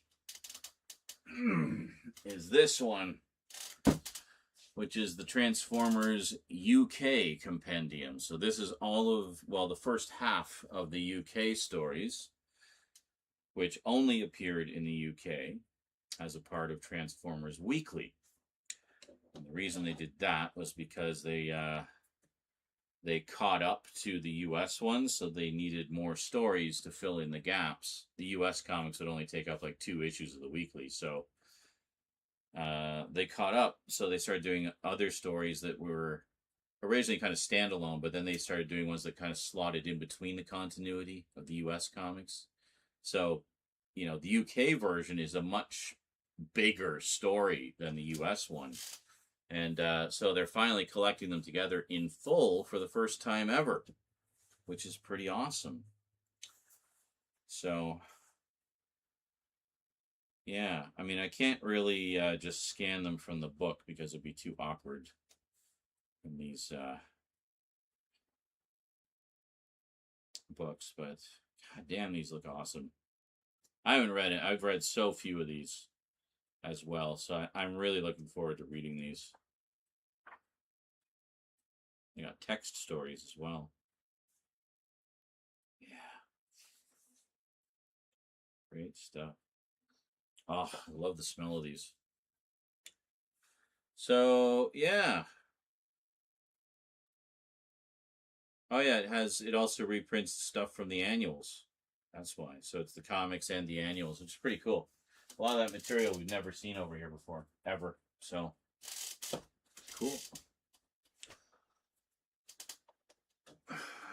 And then they announced they're doing 4 more volumes of G.I. Joe, which cover the IDW series, which picks up right where the Marvel series left off. So another 150 issues. So, yeah. So anyway, for the comic book updates, anyone who's watched my comic book stuff, especially for collected editions like those, I like to put up the covers. So I'll have the covers over on the side, and then I'll be flipping through the book on the other side. So, yeah, it's just a bit of a pain. So earlier today, I did all the Batman 89 stuff, where there were like 1 million variant covers. I'm sure I didn't even get all of them, but so we have to be careful.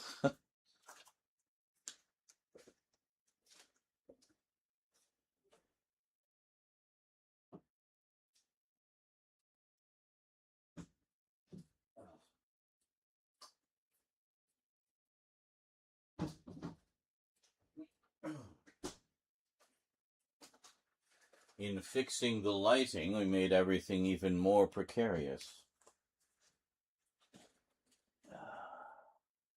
Did you message me yet? No. Okay.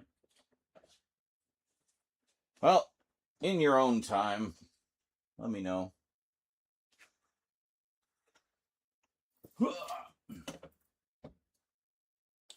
Unless, are you already on the Discord?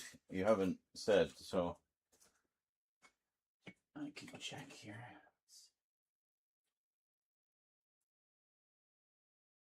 Oh, the movie. Yeah, I don't know if you haven't bought one for a while. I wonder, is it the new edition of the movie or the old, like, the old edition of the movie? which, you know, would be nice to have for the cover and for the extras, but the new one is definitely the better transfer and such.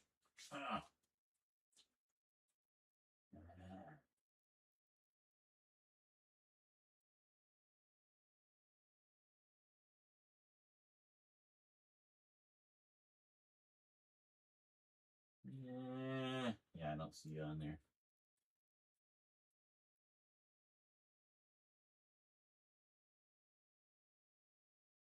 So yeah, anyway, with Discord, you can, there is a desktop app, which I usually use. There's also a phone app, which I also use. But you can also access it through the website. There's actually a web version as well. So you don't even need the app. So there you go. Handy dandy, whatever's your pleasure.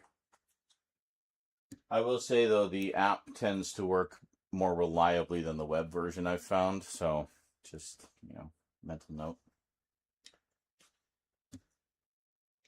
The movie is the latest Steelbook.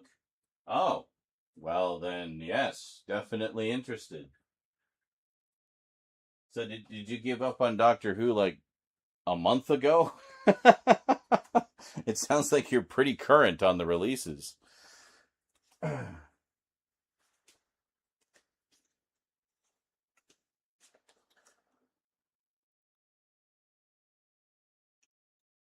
right. Well, I will keep an eye out, and we will discuss, and then hopefully at some point I'll be doing a big fat juicy package opening with a massive thank you to this Care Avon guy. See, always liked Avon. I knew he was a good guy, despite all his tough talk.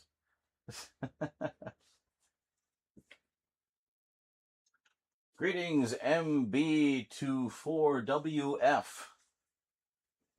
I'm sure that name has some meaning, of which I am not privy.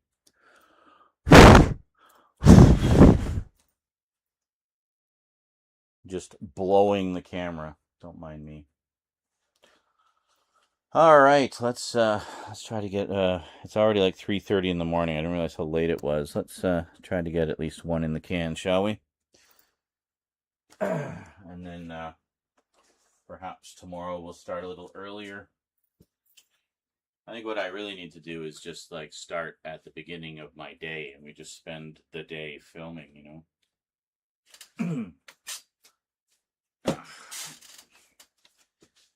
Need the cool shades. Hold on. Difficult decisions needed to be made and resulted in certain things now being either stopped or canceled. Yeah, I hear ya.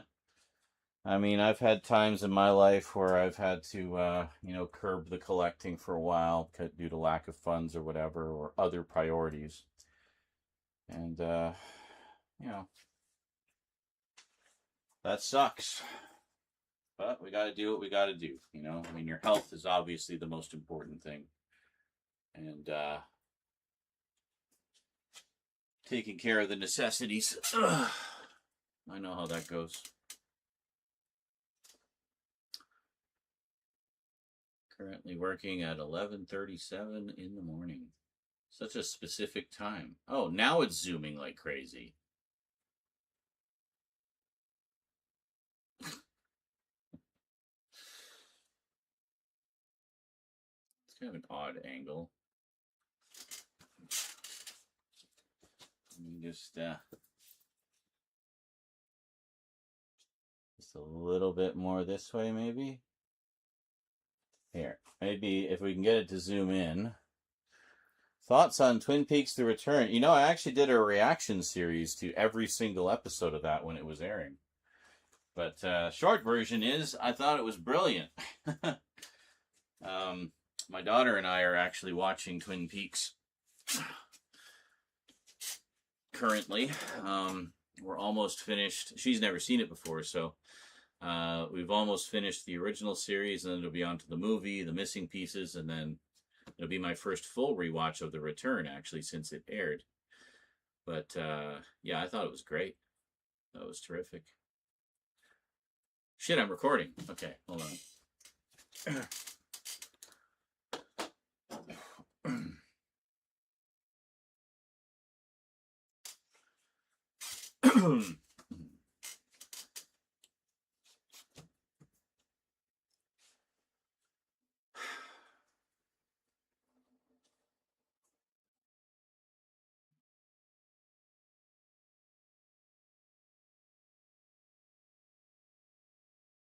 Greetings, everyone. Well, for Comic Book Wednesday this week, I've got a pretty special one for you. Not a super long one like we've been doing a lot of lately, but definitely some significant fucking bullshit. Some significant fucking bullshit.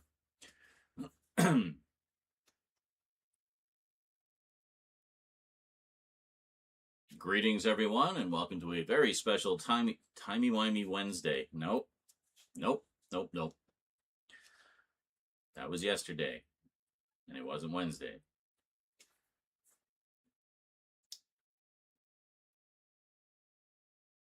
Greetings, everyone, and welcome to a very special Comic Book Wednesday comic and book update. Yeah, as you may guess from the shirt, it's Batman. Yeah, Batman.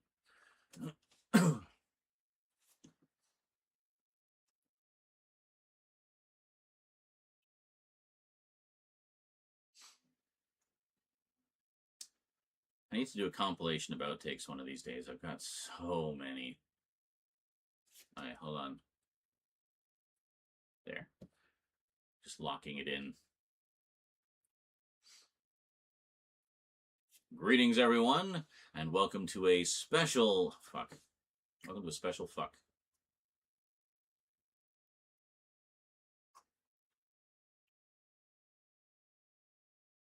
Greetings, everyone, and welcome to a very special Comic Book Wednesday comic and book update. Now, longtime viewers will know what a massive fan I am of the 1989 film of Batman, and how disappointed I was when we only got 2 of the Tim Burton version of Batman before it was farmed out to other creators. And, well, surprise, surprise, the film series quickly died.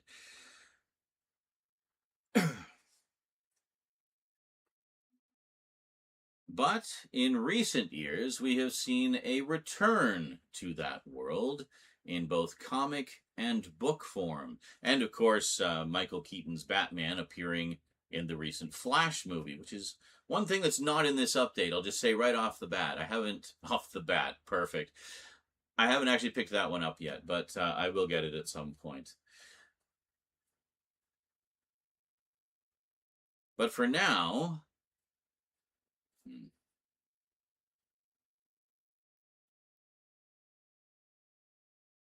But for now, we can at least get a taste of what might have been had those movies continued with some of the ideas that Tim Burton and others involved with it had at the time, but sadly never realized in both comic and book form. So let us take a trip back to what is undoubtedly the greatest version of Gotham City ever committed to celluloid and revisit the world of Batman 89. Today on the Multimedia Chronicles.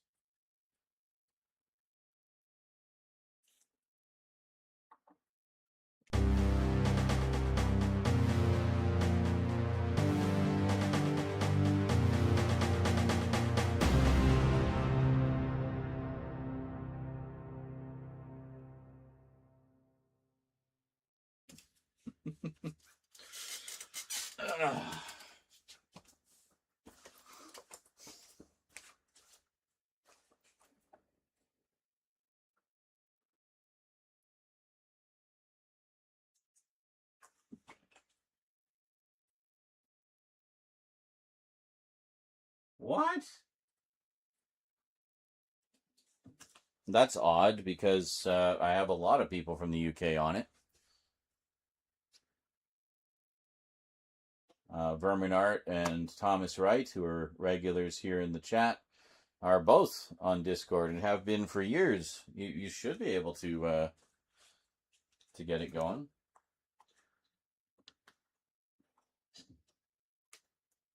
I think the only thing is the my Discord server has a couple of security verification things, and the reason for that is if we don't have those, we just almost instantly get hit by spammers, because spammers look for unsecured Discord servers to just flood with their whatever scam they're pushing that day.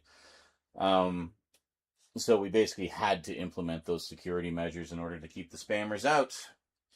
Some still pop in from time to time, scooch under the radar, but we've been able to keep things pretty tight and secure since doing that. Unfortunately, it means that, for new users, you got to jump through a few hoops sometimes. But you should be able to, because I know there's a lot of our regulars are from your neck of the woods, so.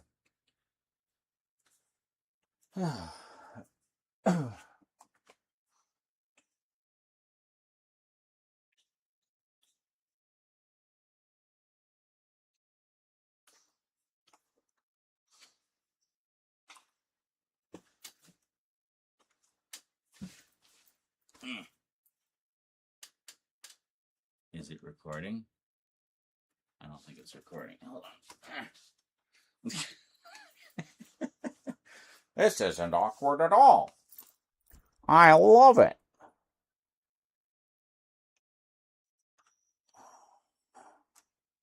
There. Something's not right.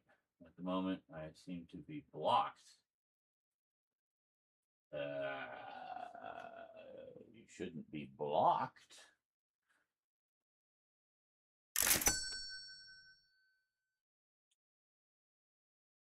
Hey, thanks, MB. Appreciate the super chat. Very, very nice. Yeah, oh, she's loving it. It's been quite a journey so far. We got to get back to it. It's been a while since we last watched any, but just, busy life and everything, but yeah. And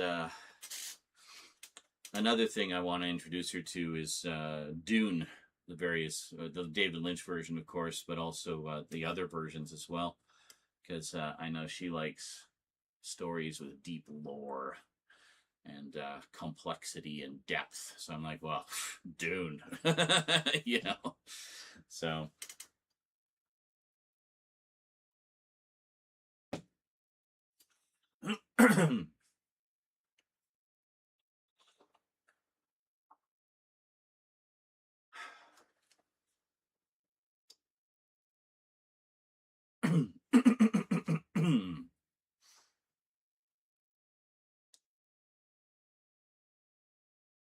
Welcome back.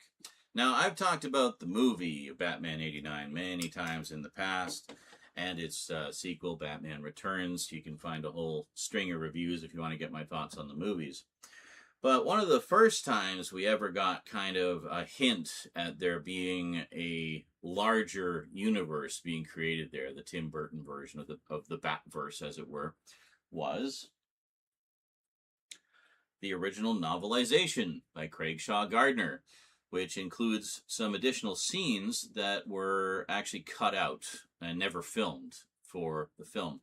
Now, if you dive into the extras from the old Batman anthology collection, you can see some storyboards. So there was some stuff planned out for those scenes, but for whatever reason, they were just removed from the movie.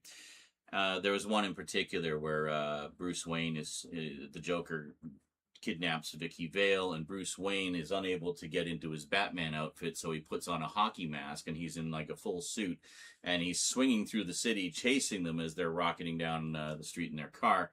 And so there's this whole kind of funny chase scene and stuff like that. And there was also talk of bringing Robin into it, but that was excised pretty early on.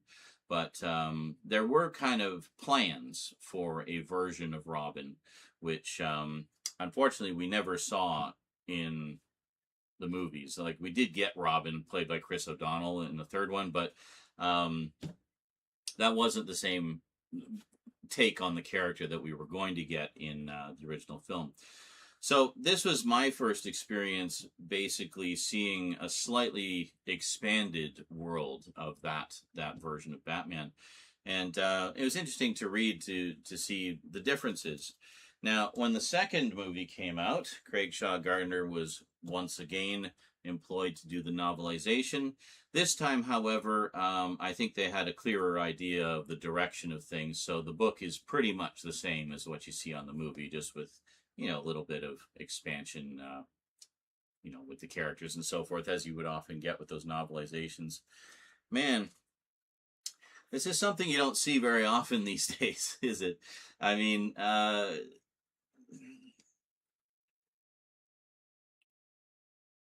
home video was definitely picking up steam when these came out on video. I mean, I remember the original VHS release of Batman just sold through the roof.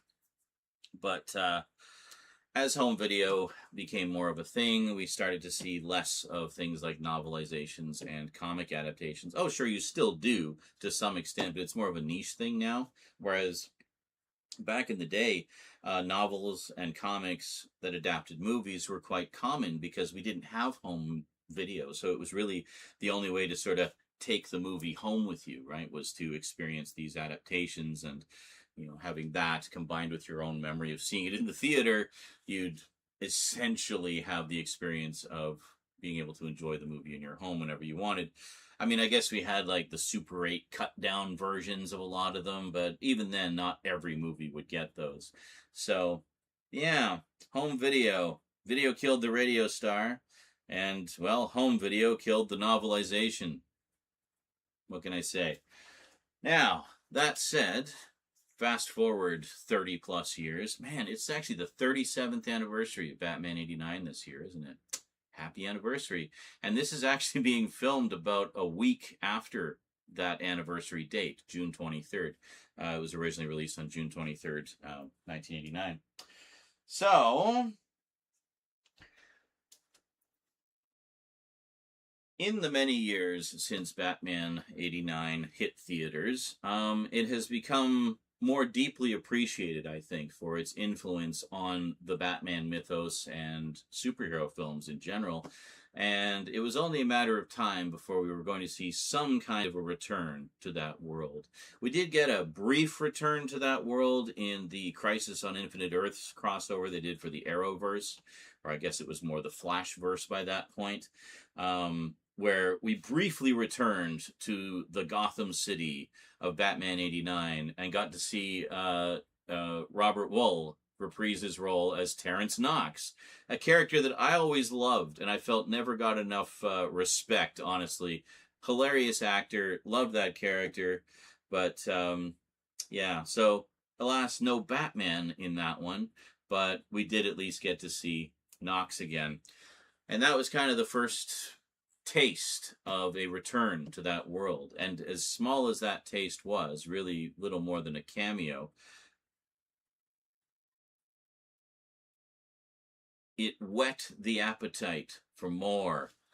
So, a few years back, we got more in the form of Batman 89, a full-blown 6-part miniseries written by Sam Hamm, the same guy who wrote the screenplay for the movie. So, pretty cool. And there you go. This is the hardcover edition. And I will say, this is an example of when I prefer to get the collected edition, because the individual comics of this, they put out so many alternate covers, and I don't think they even have them all in here. No, they don't even have all of them in here. But here, take a look at some of the other covers. And just while these are running, let me say that this trend of having 18 bajillion different covers for comics is honestly one of the things that pushed me out of collecting comics. Back in the 90s really was when that started, and that's because the comic book industry was kind of, struggling at the time, and they were trying to figure out more ways to make it more appealing to collectors and get people buying comics again. And well, what they did was just kind of all this gimmicky stuff, like having 18 different cover variants and so forth. And I mean, at that time, comics were starting to get more expensive. I mean, when I was collecting, they were like 60 cents or 75 cents. You know, $5 would get you a graphic novel, like a big deluxe graphic novel printed on glossy paper and everything. Nowadays, $5 gets you a regular ass issue. I mean, to be fair, the regular ass issues are all printed on high quality glossy paper and everything now too. Back then, they were produced much more cheaply, but you know, with the newsprint and so forth. But yeah, but around, you know, in the 90s, they were starting to print on higher quality paper, higher quality stock, and you know, the cover price was rapidly going up. And then they start doing all these multiple cover variants, and it just became ridiculous. Like, I remember back in the day when you bought a comic book, you had one cover, and that was it. You bought that one issue, and you had them all, because there was only one. And yeah, I kind of miss that, honestly, because being something of a completist, I like to have everything when it's something I'm collecting. So for that reason, I do like to get the collected editions of comics nowadays, because often they'll include a gallery in the back that has most, if not all, of the cover variants. But you just saw how many cover variants there were for this one. And I don't even know if that was all of them. I just grabbed whichever ones I could find. And yeah, it's like they got what, like 4 of them in here, something like that. Yeah, they got a few of them. So, you know, you can see. I mean, it's still nice to have a few of them, but I mean, it's nowhere near all of them. So, yeah, but I mean, beautiful artwork. I mean, you can definitely see just how beloved this movie was, simply from the sheer number of artists that they got to do variant covers for it, you know? It's very nice. I don't know why I'm showing these to you again. You just saw them in, like, way higher resolution. But anyway, just to give you an idea of which ones are in here. And, yeah, there we go. And then that's that. And I suppose we might as well take a look at how it looks without the... This is great. It's a VHS tape, which looks like the original Batman VHS tape, which I did own back in the day. You know, the one that had the Diet Coke commercial at the beginning. That one, yeah. And on the back, you know, don't forget to rewind your book when you're done. Looks like we're about halfway through here. We need to rewind that before we return it to the video store. But yeah, that's very cool. So this is 2022. Wow, this came out a while back. It's just shows how far behind I am in these updates. That's all right. We're getting there. We're getting there. So, what is this one even about? The Dark Knight Returns. Step back into the Gotham of Tim Burton's seminal Batman movies. Gotham becomes torn in two as citizens dressed as Batman and the Joker duke it out in the streets. As D.A. Harvey Dent tries to keep the city together, yeah, we get the Billy D. Williams Two-Face in this. I mean, that was reason enough for me right there. Like, sold. I feel like we really got ripped off not getting the Billy D. Two-Face. He targets the one problem tearing it apart. Batman. But what happens next has dark ramifications for not just the Dark Knight, but also Harvey himself. Bruce Wayne embarks on a crusade to better Gotham as both himself and the Batman. But a young new hero on the scene stands in his way, claiming his mission is short-sighted. Meanwhile, Harvey starts down a path leading to nothing but ruin. The fate of Gotham hangs in the balance as these two sides of the same coin do battle. But when the coin finally flips, on which side will it fall? Yeah, so the version of Robin in this, I believe, was originally envisioned to be played by a young Damon Wayans, if I'm not mistaken. So it's kind of based on that one. We take a look at some of the sketchbooks here. The artwork in this is fantastic, by the way. Like, they really nailed the likenesses of the characters, and we got, of course, Catwoman back. So really, I mean, they call it Batman 89, but it really is a sequel to both Batman 89 and Batman Returns from 1992.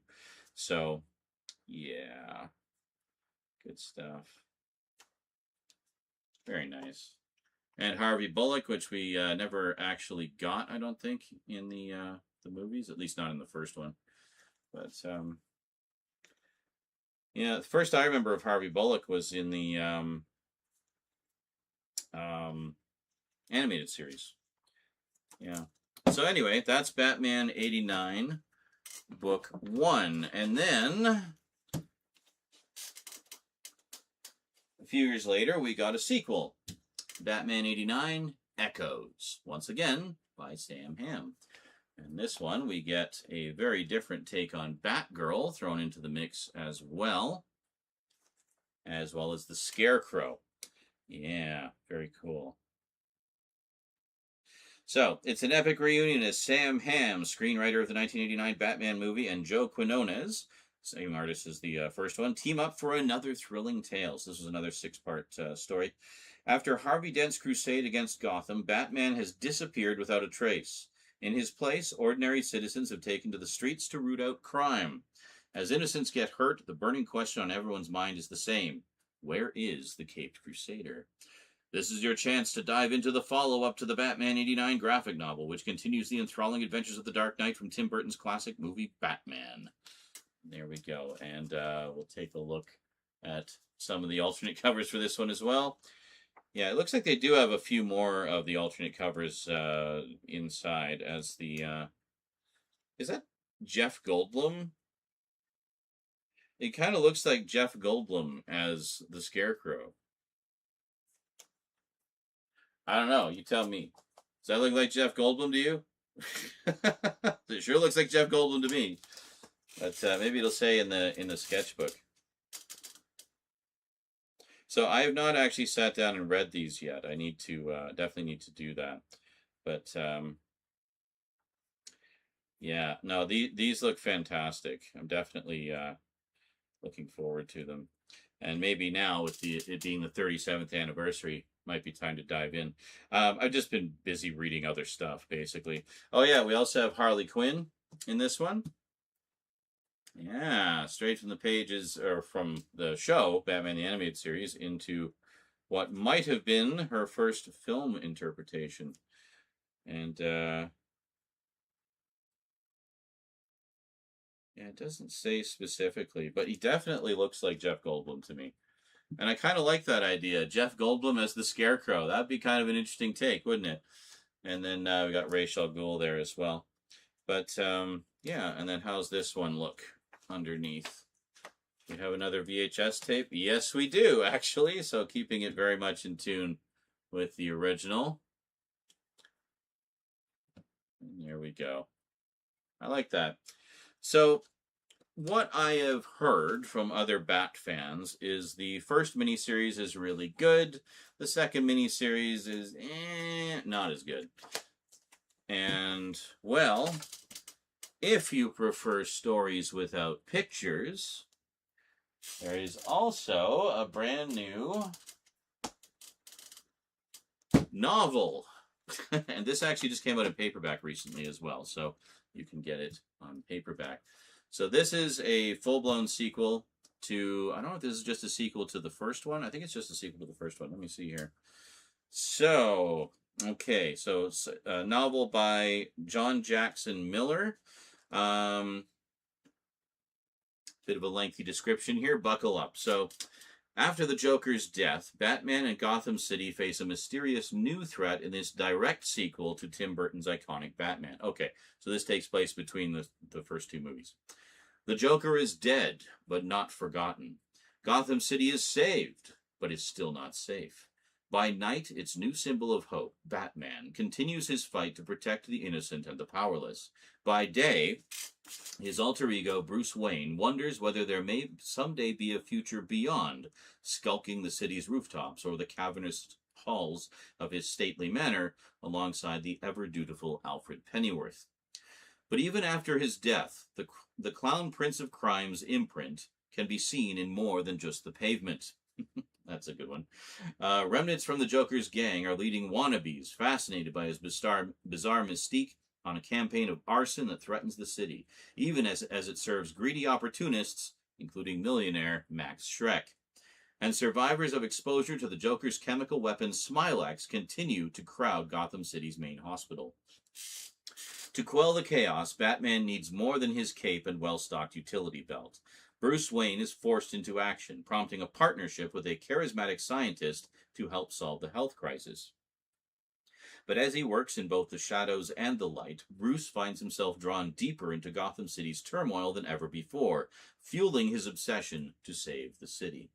An obsession that has already driven a wedge between him and Vicky Vale. We actually get to find out how they split up. That's cool. The loyal Alfred, who had hoped Bruce's efforts at Batman could help him find closure, sees the opposite happening. Nightmares begin to prompt Bruce to ask new questions about the climactic events in the cathedral, and investigations of the arsons by Commissioner Gordon and reporter Alexander Knox only amplify his concerns. Did I say Terrence Knox? Terrence Knox was the star of the television series Tour of Duty. Yeah, great show about the Vietnam War. Anyway, Alexander Knox, yes. Having told the people of Gotham City that they'd earned a rest from crime, Batman finds the forces of evil growing ever more organized and orchestrated by a sinister hand behind the scenes. The world's greatest detective must solve the greatest mystery of all. Could the Joker have somehow survived? And could he still have the last laugh against the people of Gotham City? Well, read Batman Resurrection and find out. Yeah. So, this one, my understanding, speaking to fellow Bat fans, it's apparently fantastic. This is the sequel we always wanted. So, yeah, nothing on the cover there. I just noticed a little... Anyway, if you like this one, there is a second one. Just give me 1 second here.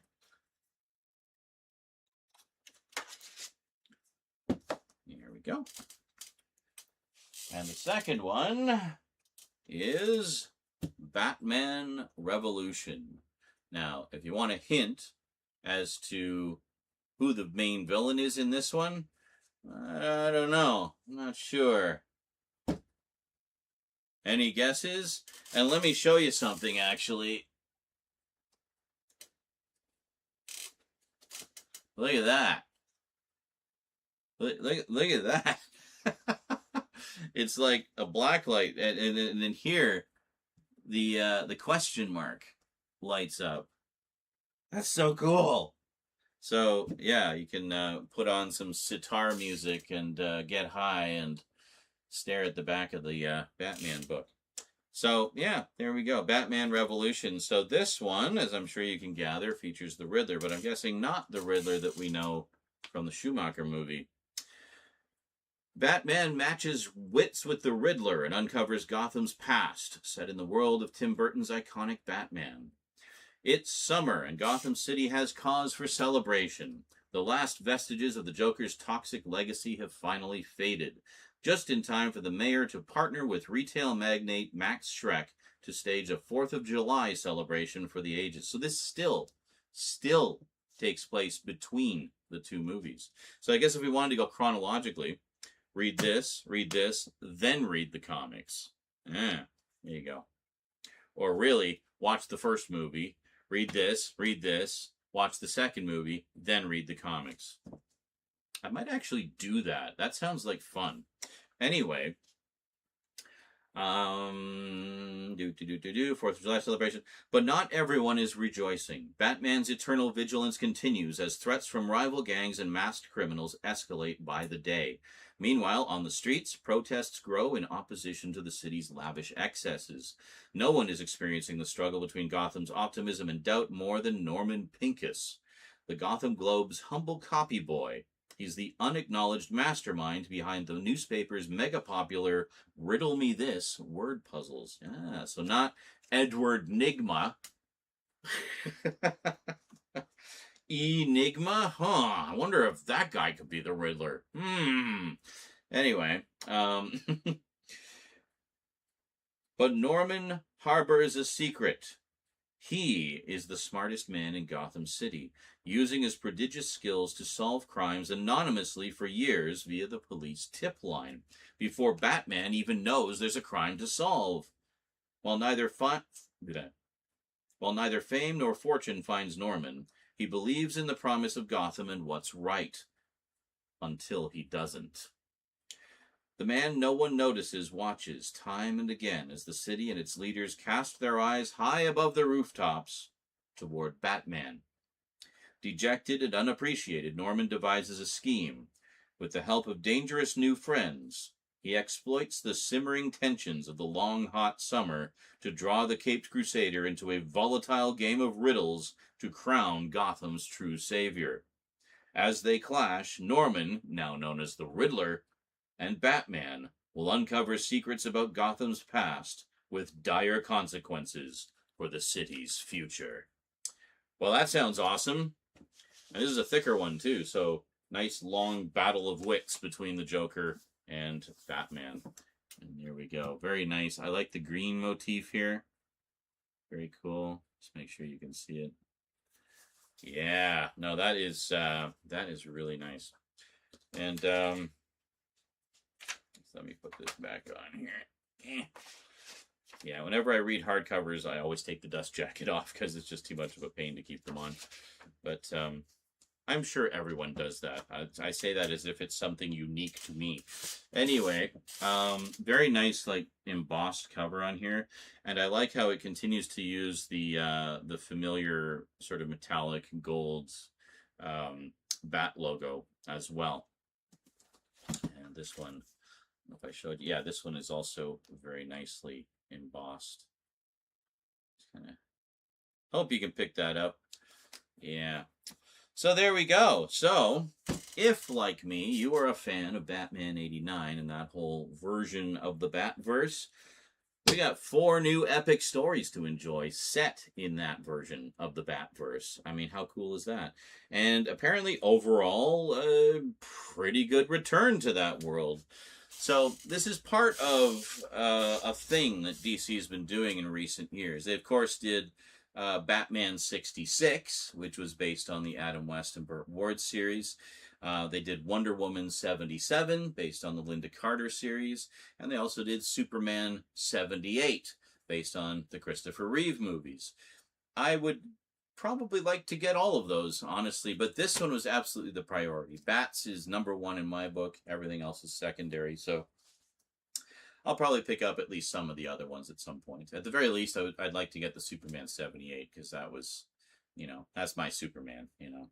That's my Superman. And, I mean, Linda Carter is my Wonder Woman, too, so I'll probably get that one, too. Yeah. Too many comics, too little time, too little money. So you got to be selective. So for me, Batman will always be #1, and especially Batman 89. So, yeah, I should probably pick up The Flash. At least see that one-time return of Michael Keaton's Batman. It's a bit of a shame that that whole thing fell apart, because he was set to return a bunch of times as Batman. He was going to be in that Batgirl movie that got canceled, and there was talk of him becoming the DC Cinematic Universe's primary Batman, or at the very least one that they would visit from time to time. So this is why we can't have nice things. But at least for those of us who like to read, we can have nice things sometimes. Well, that is it from me to you for now, folks. Hope you enjoyed. It is not it for the Batman stuff, though. I do have more Batman things that I picked up recently. We'll talk about those another time. Until then, thanks for watching, and I'll see you next time. Until then, sayonara.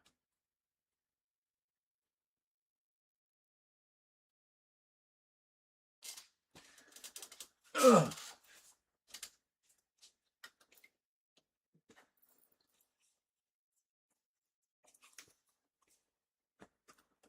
Whoops.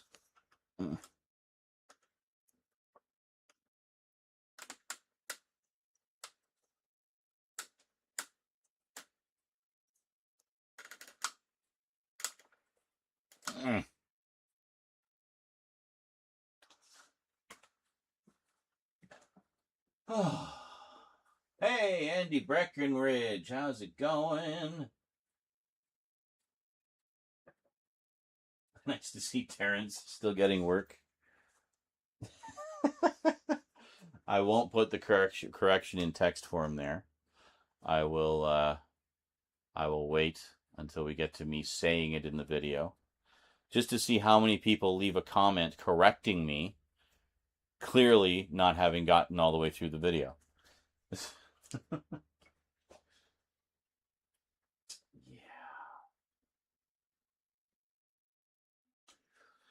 I'm not overly thrilled with how I did that one, but yeah, it's fine.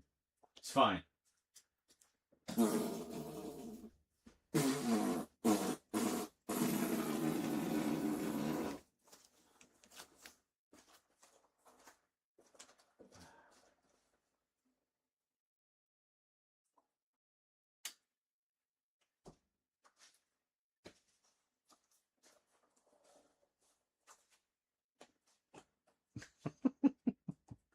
One person left. They didn't appreciate me farting in their faces. Imagine that.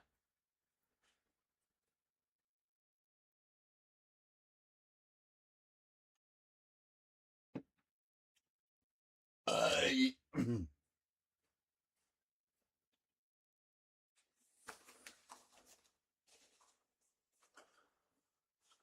had to show the Blacklight Riddler picture. Blacklight Riddler picture.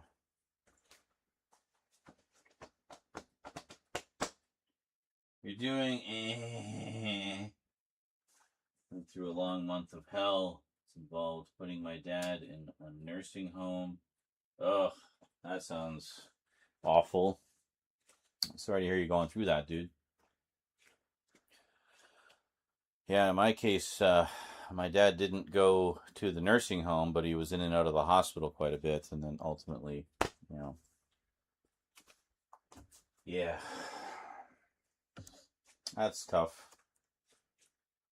But, I mean, I'm sure it's with good reason, Sometimes you gotta do what you gotta do. If someone needs 24/7 care, I mean, you can't, you gotta take care of you too, So, yeah, it's never an easy thing. Well, hey, good to see you here. Hope we can bring a little joy into your day, talking about the geeky things we love.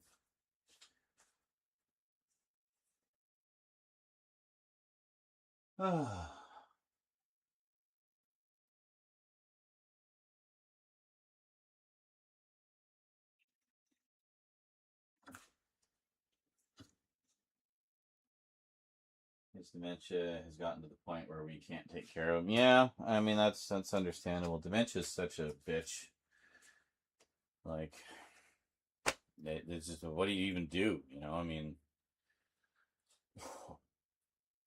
but I mean, yeah, in that case, it definitely sounds like it's for the best, I mean, so he'll get the constant supervision and care, because, yeah.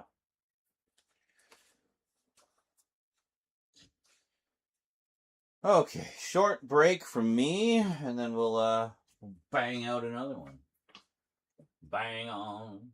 Bang, bang on.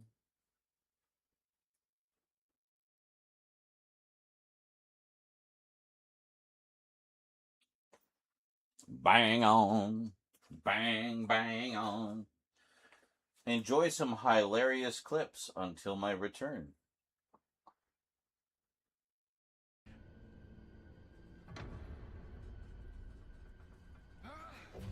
Oh, you got company over there.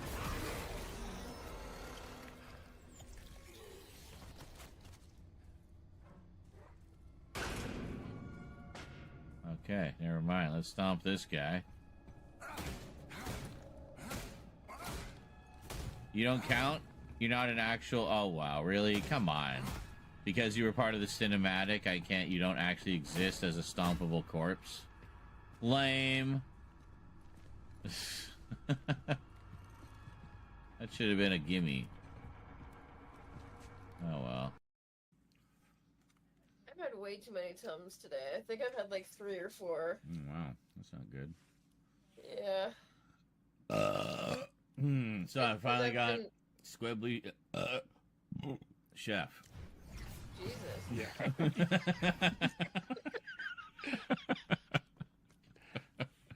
Got it. Yes. Got it.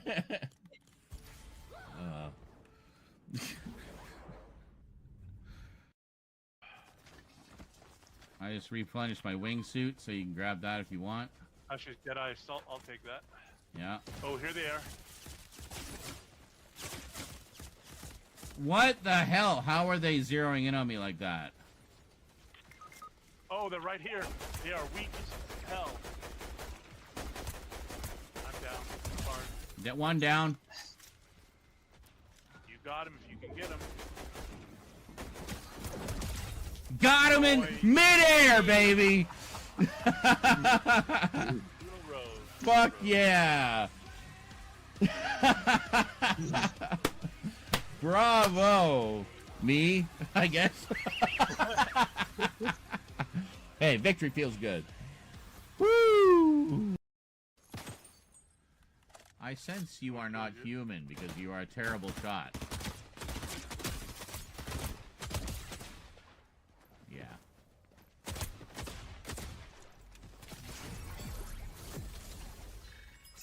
Alright. Oh shit, I need more ammo. Hey, it's the singing fish. I wonder if, yeah, there we go. Look.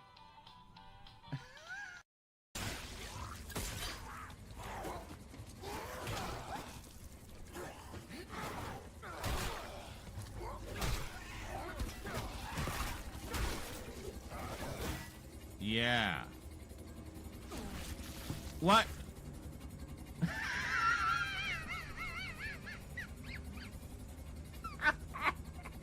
And then he walks into the fan.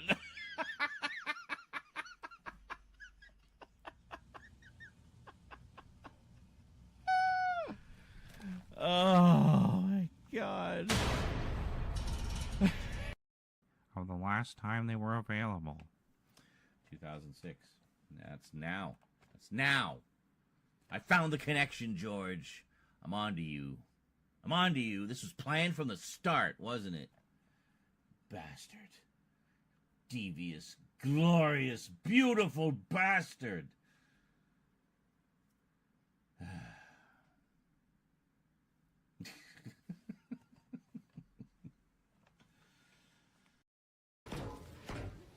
maybe not. Maybe he went elsewhere. Maybe he heard me and ran. Your footsteps scared him away. Indeed. I like smashing through the windows. Yes, it's very satisfying. Or you just leap through and it smashes them. Smash! Smash! Smash! Look, I made a burger. It looks weird. It's because of the romaine lettuce. My horrible burger. Well, actually, it was a good burger. I just layered everything wrong. Can't wait for the Blu-ray He-Man set that's coming in August. Yes, which is basically the German set, but in English. I might double dip on that one because it also includes Secret of the Sword and the Christmas special in high def, which the German set did not. At least the one I have didn't. It just has the... it only has the 130 episodes of the show, as if that's nothing.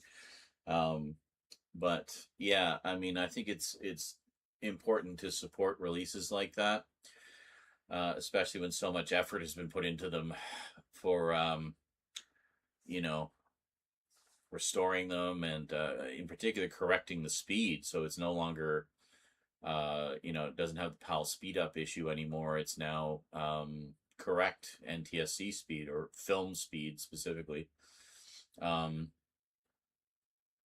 a lot of work went into that.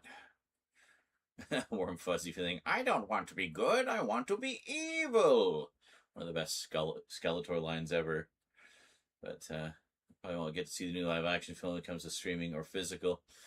Yeah, I definitely plan to pick that one up. I also there's more He-Man stuff coming out as well. Apparently, there's a Blu-ray set of the 2002 series. Finally, I feel like we've waited forever for that to happen. So we're finally getting the 2002 series in high def, which is a must-buy. And there's also the Netflix series got a Blu-ray release as well. Was it Revelation and Revolution, which I watched a bit of. I didn't watch the whole thing on Netflix, but I really liked what I saw, so I definitely want to check out the rest of that. So, yeah.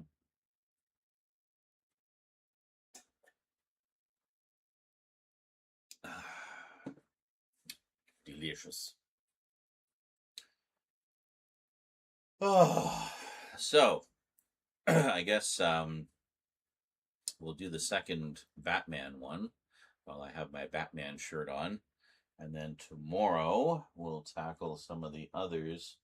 I've got a few stacks next to me. There's also a bunch over in the temporarily in the horror section. So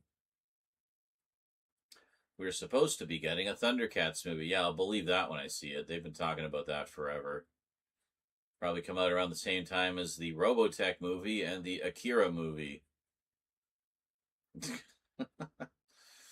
The thing is, my understanding is, as much as people loved the Masters of the Universe movie, it didn't do terribly well. As much as I don't like to talk about box office as a metric for the success of something, I mean, it is unfortunately a measure for the success of, you know, whether or not they choose to do a sequel or something else and stuff like that. Yeah, I just heard about that. The animated Dark Shadows series. That's pretty cool. Yeah. Yeah. I don't know if you were here for the horror. I don't think you were here for the horror updates when I was filming those. They haven't been posted yet. That's coming later. But I will say this much. I did finally get the big set, the coffin set of the original 60 series. I have not watched all of it yet. I have to check. I might need to replace some discs there. I think a couple of them had some issues. So fortunately, MPI is pretty good about replacing discs in that particular set because it's such a massive. There's 131 discs or something like that. You know, it's almost just the law of averages that some of the discs might be problematic. So, yeah, I need to check the rest of them and figure out which ones I might need to replace. So, yeah. But very cool. I love the original series. I loved the 90s remake. I wish we would get like a proper release of that. Man, I would snap up a Blu-ray of that so fast. That'd be amazing. But, yeah, very cool. It'll be interesting to see what they do with it. If they're going to do like I don't know anything about the animated series, like as far as what they're doing, like if it's going to be a continuation or if it's going to be a remake or what. But either way, I'm down.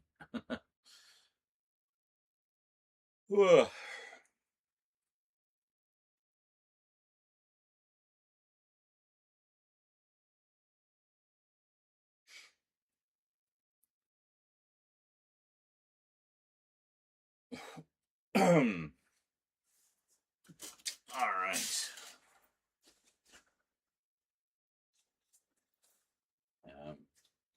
Can we hold on? Can we do? Can you zoom in on me, please?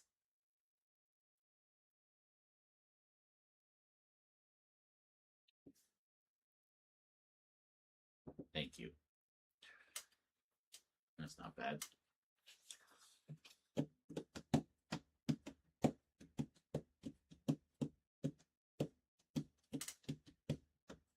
Yeah, see, this works better, I think, because it keeps the color to the back where it should be, and all the white light is here. for the items that we are looking at. It looks excessively bright to you guys, but on the camera, I find I need a little bit. I'm still learning, like as I go, right? But I found that I need a little bit more light for the camera because it actually does have a filter on the front of it to help. You were supposed to stop zooming, but yeah. Essentially, I flipped it around. Rather than having that one as the table light, I have this one as the table light, and I moved this one back so that the colored light is more just in the back where it should be, right? And it hits me a little bit, like on the side, so that's okay.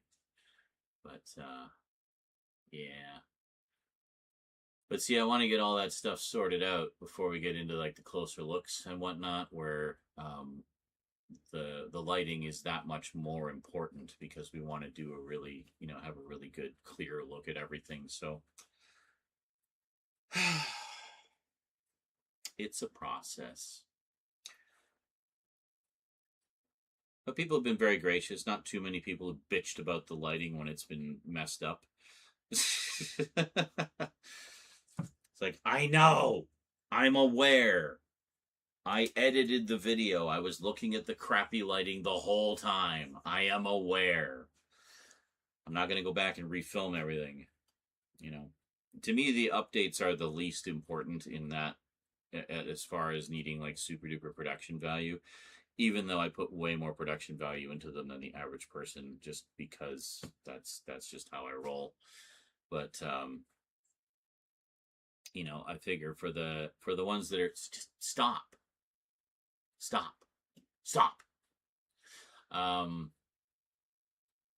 It's a good kind of trial ground to try out different things and see what works and what doesn't. Filming in 8K and mastering in 4K seems to be working really, really well. Actually, like the close-ups look great and everything. Really the only issue has been the lighting in some of them. In particular with the blue light, I find for some reason the blue light just kind of overpowers everything. It hasn't been bad with some of the other colors, like the red light in particular was quite just seemed to work really well for some reason. I don't know why. Anywho.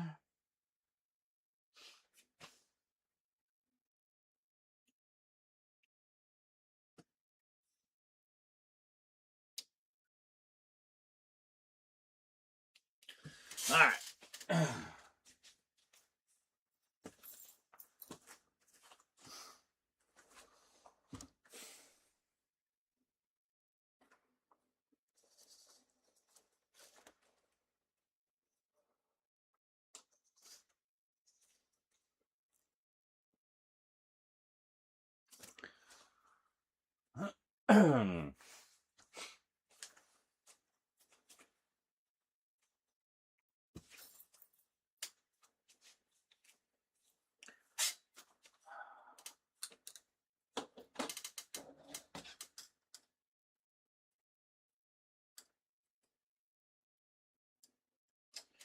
You know what I forgot to do? Thumbnail.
That look good? Yeah, it looks alright.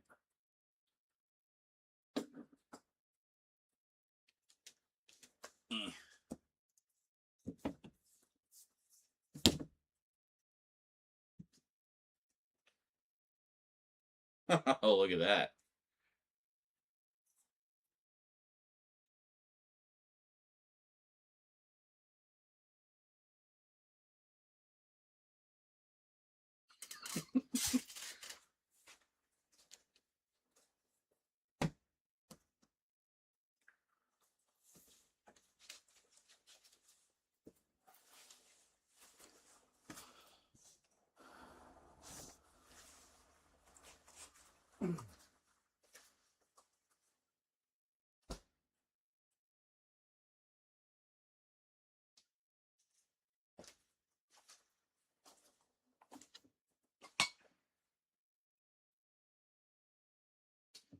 The anniversary edition of Judgment on Gotham. Which one? Isn't there one I don't have of those?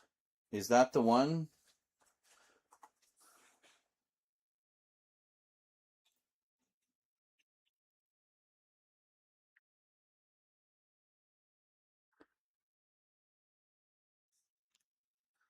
Did I not film the...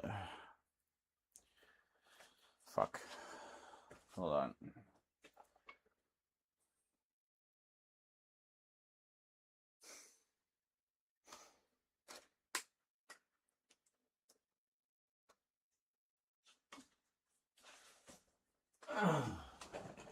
I'll have to check. I have them all together in the Judge Dredd section. The ever increasingly large Judge Dredd section.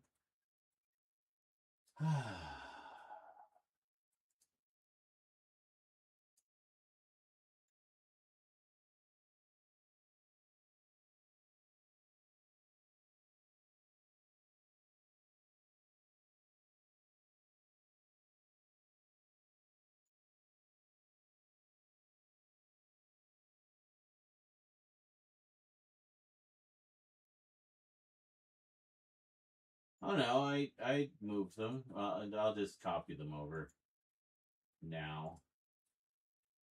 No, not that drive. Ugh. Maybe I am too tired to continue. We started very late. That's okay. We gotta start. Ugh.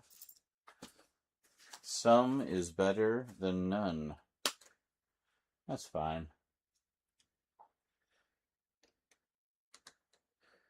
I would rather get one done than none.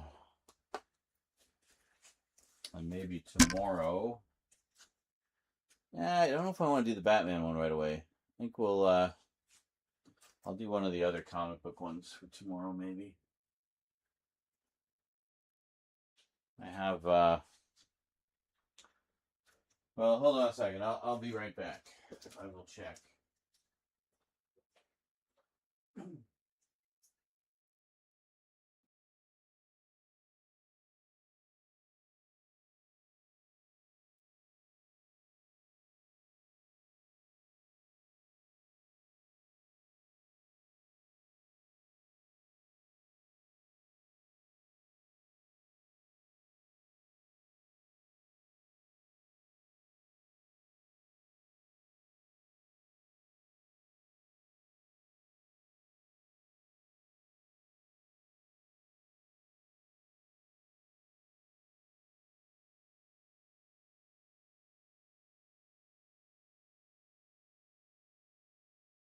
Okay.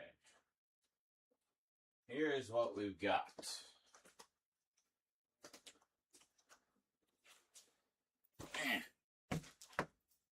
We have 3.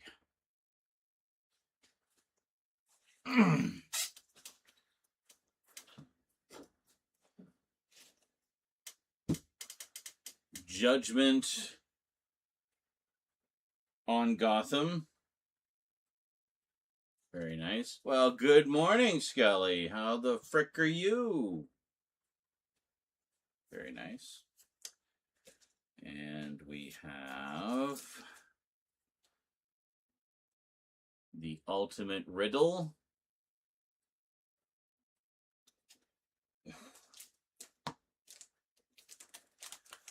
And Vendetta in Gotham. So, that's what we have.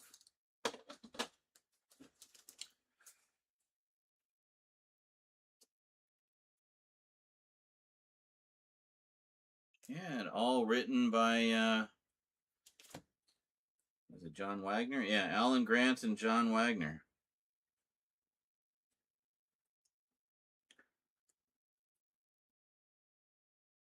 Oh, the artwork in this is something else. Holy shit. Artists Carl Critchlow and Dermot Power.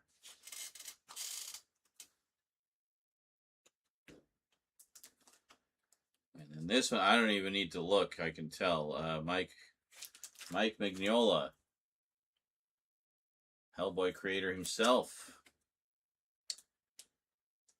Very nice. I don't know if he does the artwork inside, but he did the cover. And then Judgment on Gotham, art by the legendary Simon Bisley, who I know from Heavy Metal mostly, and Epic Illustrated. I think he did some stuff for that. Yeah, I mean, just look, freaking page 1. Look at that. That's awesome. Very cool.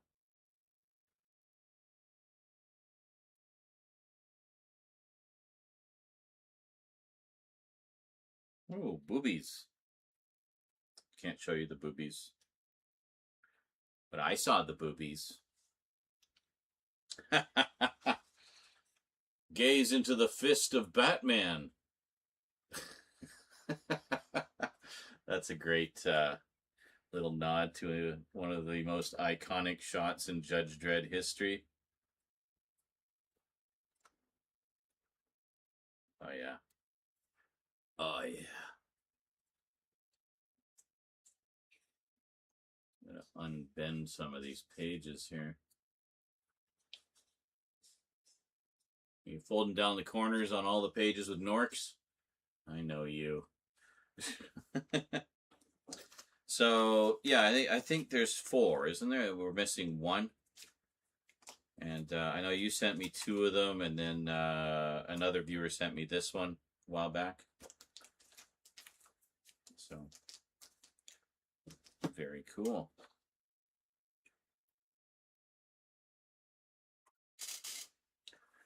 The second best punch in Dredd's universe, the first being the original it refers to, of course.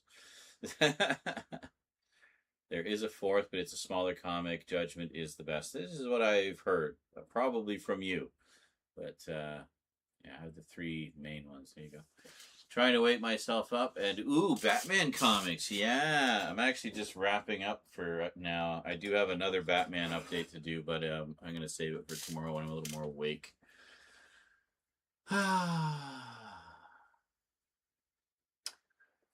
And welcome back, Thomas. Holla, I returned, went to the library, returned 2 books, and reserved the next 2 books. I'm reading all the books in the series Heated Rivalry. Is from, I'm assuming there's more coming. Yeah, I've just started the final book in that Cyberpunk series I've been going on about for like 2 months now. Yeah, so I might actually knock off and read a bit of that before retiring for the evening. Well, for the day. Nice, Thomas. You don't hear about many guys reading Das Smut. Oh, of course, it's one Scully knows. Yes. Actually, speaking of which, did you know there's a series of Red Dwarf gay porn books? There you go. You're welcome. I think it's called Pink Dwarf.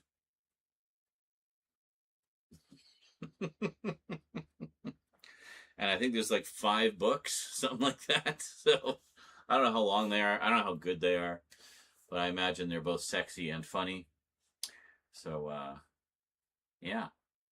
So maybe something you might want to track down as part of your Red Dwarf adventures there. LGBT smut naturally. Well, a crew of all dudes, right? Stands to reason, you know. Been reading a biography on Bela Lugosi that I've always wanted to read and finally got my hands on it. Very nice. Very nice. One thing I've been getting, in addition to the Hammer boutique label titles like the Blu-rays and 4Ks, they've also started putting out books. There's some that are about the history of Hammer. Let's go into a whole ton of behind the scenes stuff. But we were talking about novelizations earlier. There were also novelizations of a bunch of the Hammer movies back in the day, which have been long out of print. So they've been putting out new editions of them, the Hammer Omnibus editions, and each one contains 3 of the old novelizations. So I've been grabbing those as well. They haven't come in yet. They will be in an update when they arrive, but yeah.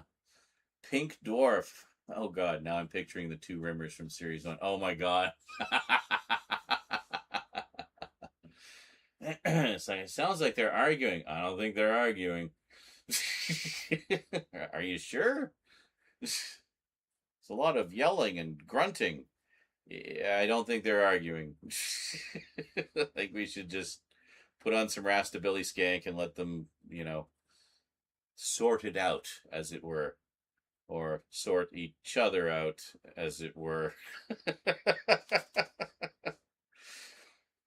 I actually just watched a newish documentary on Christopher Lee where it's narrated by a Christopher Lee puppet. That's interesting.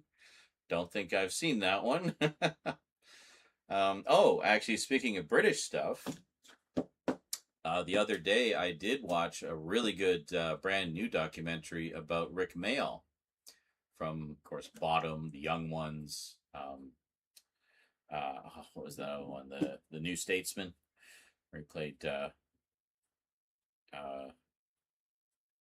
Senator Bustard or whatever.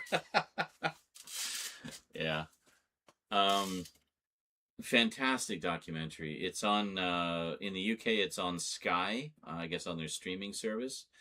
And here in North America I believe it's on Apple Plus. So, and Drop Dead Fred, yeah. Did you watch it as well, Ver? Yeah, I watched it basically as soon as we were talking about it. I was like, oh, Rick Mayall documentary. Well, that's my viewing for today.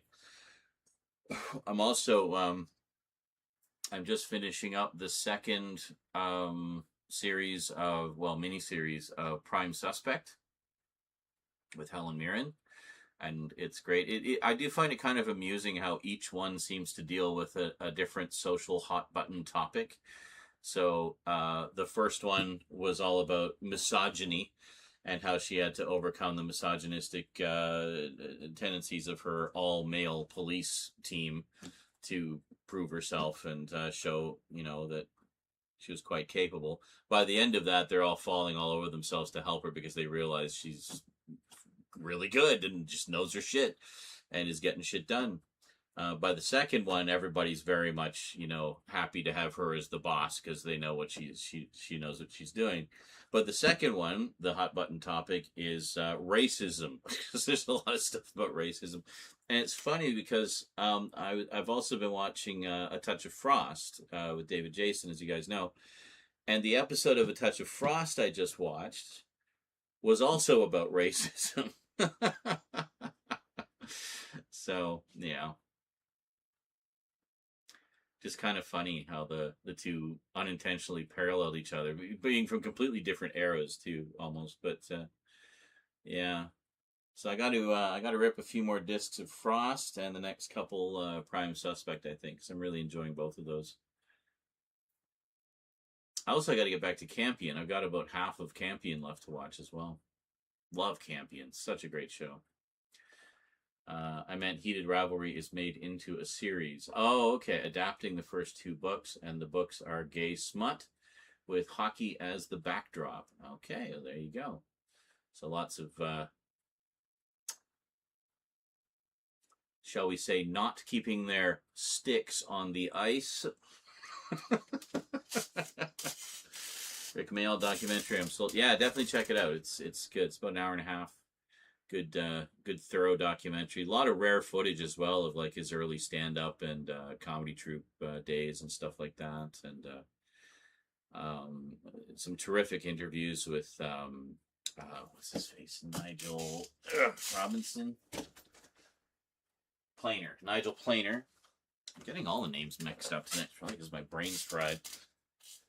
Nigel Planer, Adrian Edmondson, of course, a lot of chats with him, and Ben Elton, who was another frequent collaborator with Rick, and with his family as well, like his kids and stuff. So, yeah, really good. I figured you'd be all over that, Scully. No, I haven't seen it yet. I just heard about it today, and I've been kind of busy working on video stuff and prepping stuff, but. Editing and then prepping for the next batch, and I've got a whole like system going on right now. So in between that, I haven't really watched much on YouTube, not even trailers. I've just been watching the aforementioned shows, and even then not watching an entire episode. I'll watch like an hour or 45 minutes, and then posted the other day. Okay, well, I'll have to check that out. I've heard positive things from what little buzz I happened across in my travels, so I will check that out. And as we said, every time the subject comes up, I am sorely behind on Ghost in the Shell stuff. There's so much I need to get caught up on. But I should see about getting some kind of Blu-ray set of Standalone Complex. And I don't know that I actually have the movie currently. I might have a DVD of it. The only one I have on Blu-ray is Innocence, the second movie. And the reason is I didn't want to miss it because the last Blu-ray release went out of print and just skyrocketed in price. So I didn't want to miss out on it the second time around. So I grabbed that one. And yeah. The animation style looks really close to the original manga art. Interesting. So is it like a new story, or is it a new adaptation of the original story? I mean, I'd be down either way. But I should rewatch the live action movie since it was one of the first 4Ks I ever bought. And funny enough, I bought it because it was the only way to get the 3D version. The 3D version is not 4K. But, so I have to decide now that I have the capability to watch it both in 4K and 3D, which do I want to do? Well, 3D would be fun, but then I gotta hook up all the... Well, I gotta use all the VR headset. Which honestly looks amazing. Like 3D looks so perfect in VR, but it's just wearing the headset for like the length of a movie, I don't know. Gotta get back to some of the VR games we were playing too. Those are fun. I'd like to do. Like to get back to Seventh Guest. That was actually a fantastic adaptation. And then. Now to find Pink Dwarf. Yeah, I don't know that one's available on Amazon. You might need to poke around a bit for it, figuratively speaking.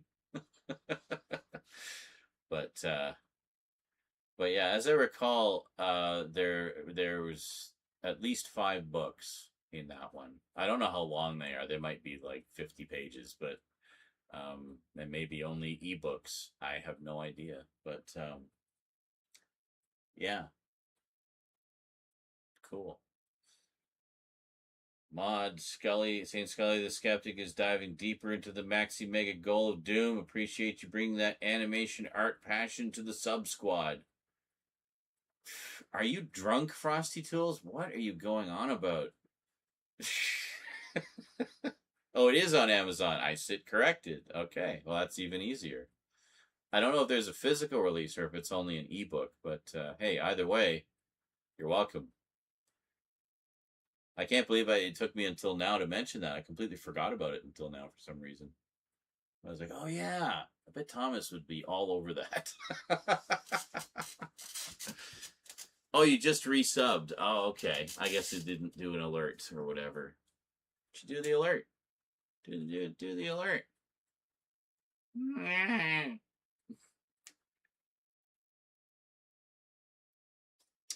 Yeah, I've seen a few adaptations of manga doing that. Like more closely matching. Like I got the recent adaptation of Uzumaki, the Junji Ito series. And that one, I mean, it literally looks like the manga brought to life. You know, it's all black and white and everything. Yeah, I definitely got to watch that. Yeah, I'll watch that before bed. Just give myself nightmares. I feel like I should get really high and watch that. That would be wild.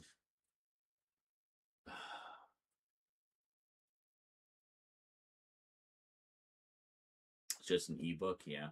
There's a lot of smut in ebook form. I know that. It's a very popular distribution medium for that. I even toyed with the idea of writing some smut and putting it up there, you know, under a pseudonym, obviously. Vera Nizerak. Smut Master Supreme. Just, you know, because it's money, right? If people buy it. I could probably bang out a few 50-page books of smut in a weekend, you know?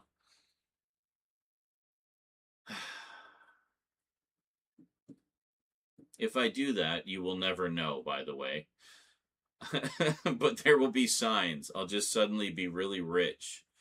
Wow, where'd you get all this money from? Well, it definitely wasn't from selling smut on Amazon, let me tell you.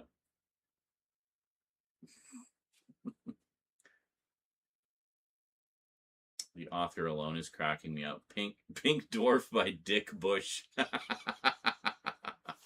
See? Pseudonyms. And with smut, you can have fun with the pseudonyms, too, like that. But that's great. I've been doing audiobooks here lately because it's easier to listen to during work. Yeah, fair enough. I mean, you're still experiencing the story, but your novel will be under a... Oh, that's right. You've been working on some filth for a while, haven't you? Excellent. Well, good on you. Only because my actual name doesn't really roll off the tongue. Saint Scully the Skeptic? I don't know. I think it rolls off the tongue quite nicely.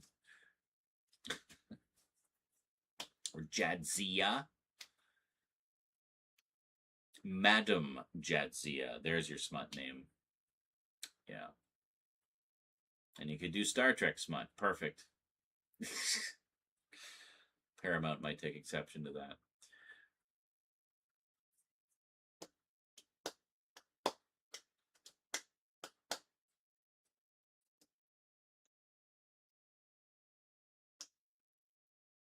I remember there was a Doctor Who porno, which I swear I have somewhere, called Abducted by the Daleks. And that was another one where everyone was under a pseudonym. It was like directed by Billy Hartnell and Patty Troughton. It's all like names that were very close. Yeah, the BBC came down on them like a ton of bricks. So they re-released it under the name Abducted by the Dalloids. But, I mean, clearly it's Daleks. So, yeah. I don't know. I think people want to hear more about Crusher and her ghost partner. Well, yeah, I mean, you never... I mean, Jesus, Star Trek smut has been around as long as Star Trek. But, I remember, especially like in the 90s, encountering quite a lot of it in the early internet. well, not even the internet yet. It was like BBS systems. I'd see a bunch of it around, often involving Wesley on the holodeck, indulging in his, horn dog adolescent fantasies about Deanna Troy and whatnot.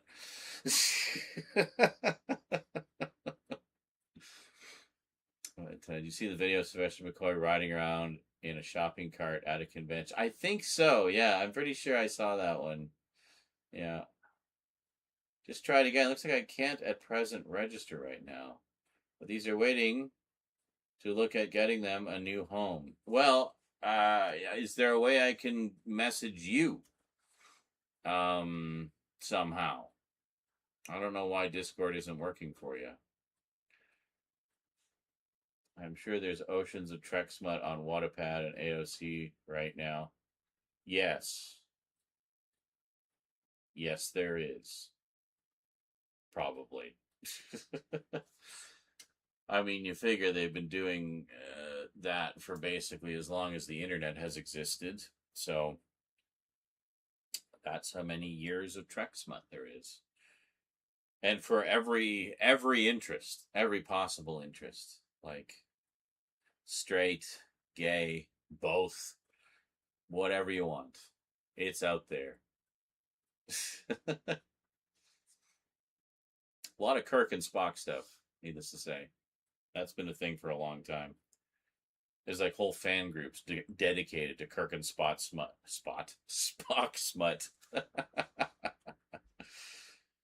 But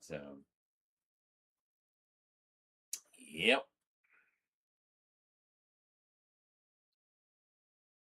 That's so strange. I mean, creating a Discord account, it's usually just a matter of making a username and a password, and having an email address where I don't even know if you need an email address. I thought it was all just kind of self-contained, but I don't know. But yeah, we gotta figure out some way. That's annoying. So it really is the best way to contact, because you can send pictures and everything quite easily.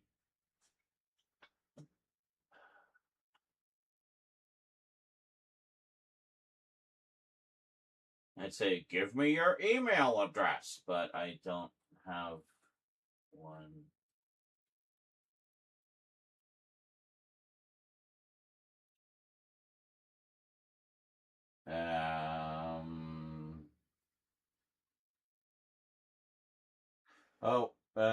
Wait, is there messaging on YouTube? I wonder. I don't think there really is there?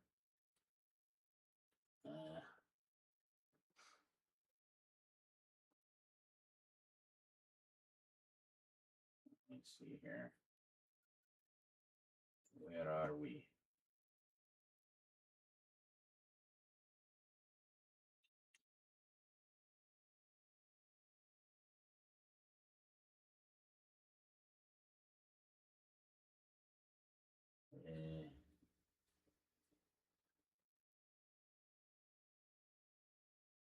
YouTube in UK is very strange at present, because live streaming there's adverts every two. Jesus.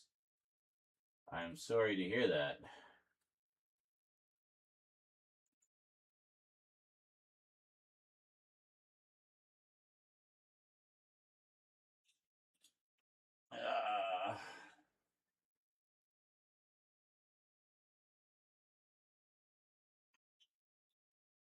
What Blue Sky? Is there messaging on Blue Sky?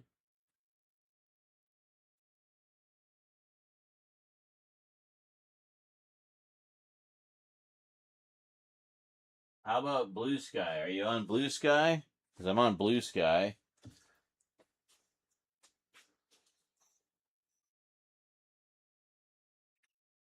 I don't know how well we can exchange messages there, but at least on Blue Sky I could give you my email, and then we could talk in email.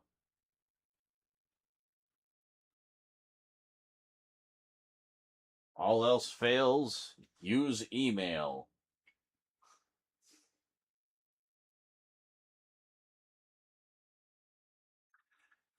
As I said, I don't really have a business email currently, but and I have to figure out how to get into my. I've been having trouble getting into my internet account, which should allow me to make emails and stuff. But yeah.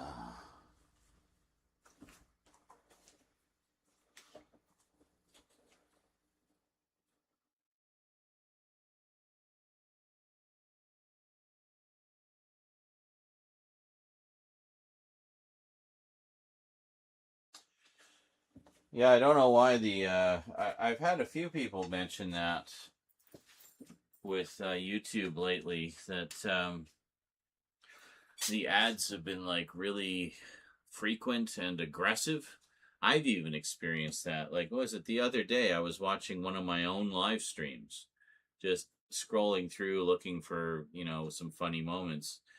And I got hit with like 2 ads, and then it showed about a second of the stream, and then it showed another 2 ads, one of which was one of the same ads that was on before. So I don't know. What about Twitch? Are you able to go on Twitch? Because I also stream on Twitch. Here, hold on. Because you can message me on Twitch. That would at least be something.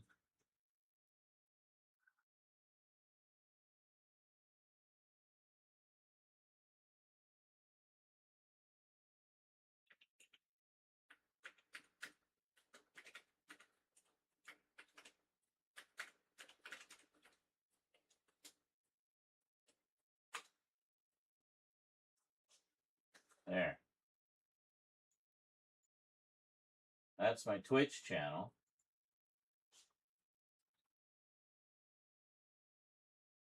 And then my Blue Sky.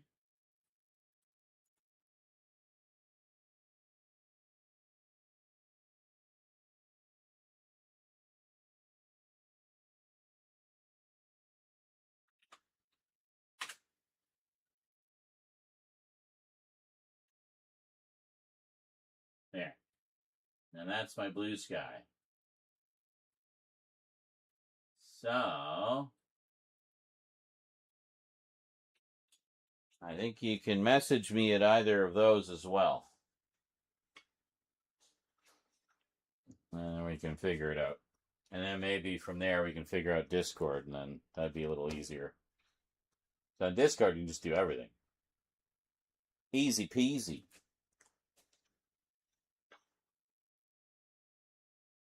Hey, Duderly Conduct. How's it going? I'm guessing you just finished your stream? Destroying more hapless people as they try to survive the killer. Destroy them. Destroy them all. Excellent. Following the events with our government in the UK, internet security is really ridiculous and making it so difficult to do anything online. Ah, that's true. Yeah. You got an ocean's worth of salt? Really? Tasty, tasty salt. Excellent. So people, you were, getting on everyone's good side. That's excellent. I'm glad to hear that. You know you're doing something right when the salt flows. Greetings! You're the second person to ask me that, and nope, still haven't seen it, but I will. Oh, I will. I saw some pictures though, and I definitely like the visual vibe of it. Very old school. They gave me their name and address. Really? It's like, you come here and I'll punch you in the face. For real. Wow. What is this? The 90s? Grow up, kiddies. Come on. Come on. It's just a game. Just a game. Come on. Oh, it's ridiculous. What was it? I heard something about that recently. It was some streamer got all salty to the point where she was like wanting to sue the other person for bullying or harassment or something because she lost in a game. Like, bruh, as the kids say nowadays. You'd have thought he was making money from playing the game. Well, right, yeah. It's like, it ain't online poker.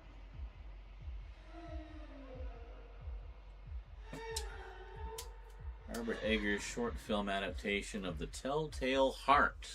Ah, interesting. I'm watching an episode of Prime Suspect right now with Helen Mirren that has a bit of a Telltale Heart vibe to it. Body was found under the tiles in a garden, not under the floorboards, but one of the people involved in the murder seems to be having guilty conscience issues along the lines of the guy in Telltale Heart.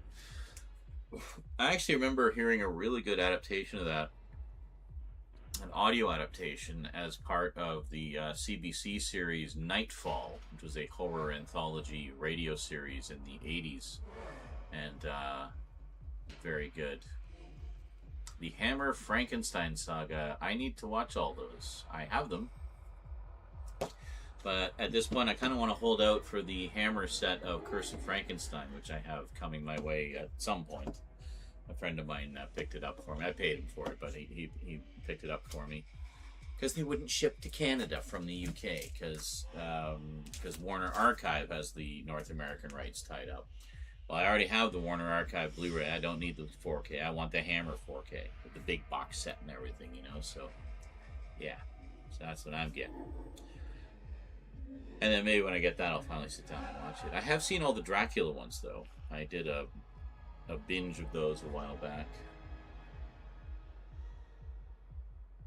Sort of strange sound over there. Oh, maybe it was the horror tape. I think it's the horror tape.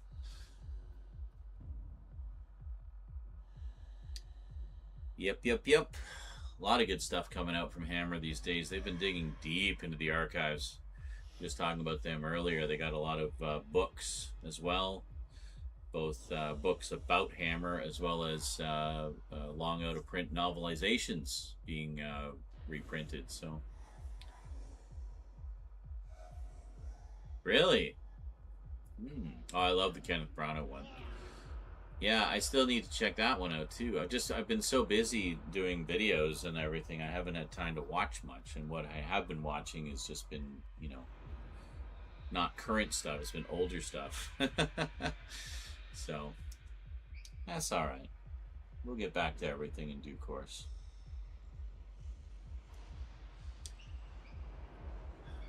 Will I play the new Halloween game? Possibly. I like the idea of it having a single-player campaign mode, which is something I feel a lot of those horror games are sadly lacking these days. So, yeah, so I'll probably check it out. I also want to check out that Hellraiser game coming out. That looks really good.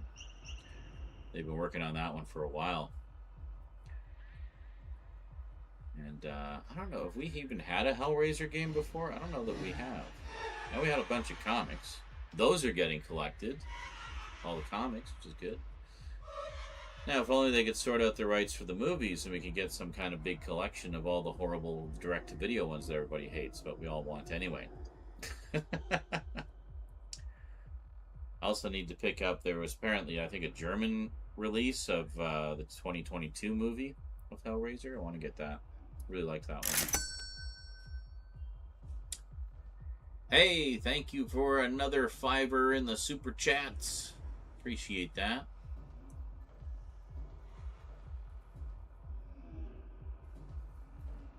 What time is it? It must be getting, it's like the sun is coming up. It is, oh my god, it's 5:15. I should go to bed. I think we will continue the Batman updates tomorrow. We got one more. Man, we got a whole bunch of other stuff. We barely scratched the tip of the iceberg. Barely put the tip in today. But that's okay. Speaking of Assassin's Creed, LOL, I recently bought myself a replica of the Assassin's Creed Syndicate cane sword. Real blade, but unsharpened. Yes, those are often the case with those items. Like one of our regulars has a big collection of Freddy gloves. Like custom-made Freddy gloves, actual metal blades and everything. And, metal parts, rivets. But the blades are all, dulled, obviously. So, though I'm sure if you really wanted to, you could do some damage with one of those things. Dull or not.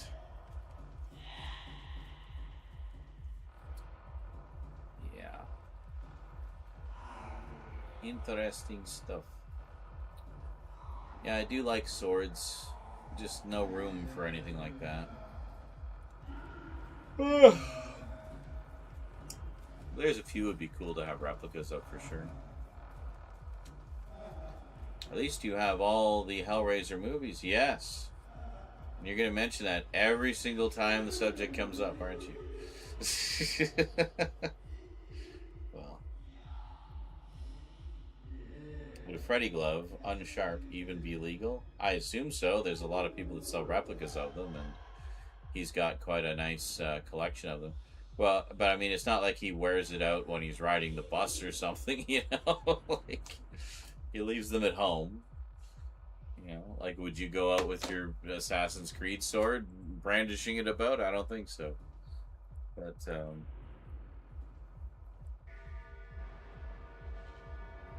God, that reminds me of a video I saw of an IRL streamer who was in Japan and was being stalked by some old dude with an actual samurai sword. And he was just, like, following her around everywhere. And, like, what, are you trying to get her into an alley so you can decapitate her or something? What the fuck's going on here, dude? So, it was crazy. Yes. Alright, just checking. I bring my Assassin's Creed cane to town, obviously. Well, yeah, you're not gonna, like, shing, surprise. Yeah. I mean, if it's just a cane, it's good. But if someone ever tries to corner you in an alley, surprise. Yeah. I do like that idea. Surprise those what would try to surprise you.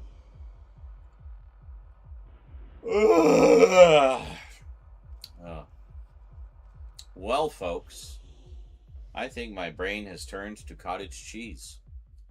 So I'm either going to go and watch a little bit more of the always incredible Helen Mirren. I just love that woman so much.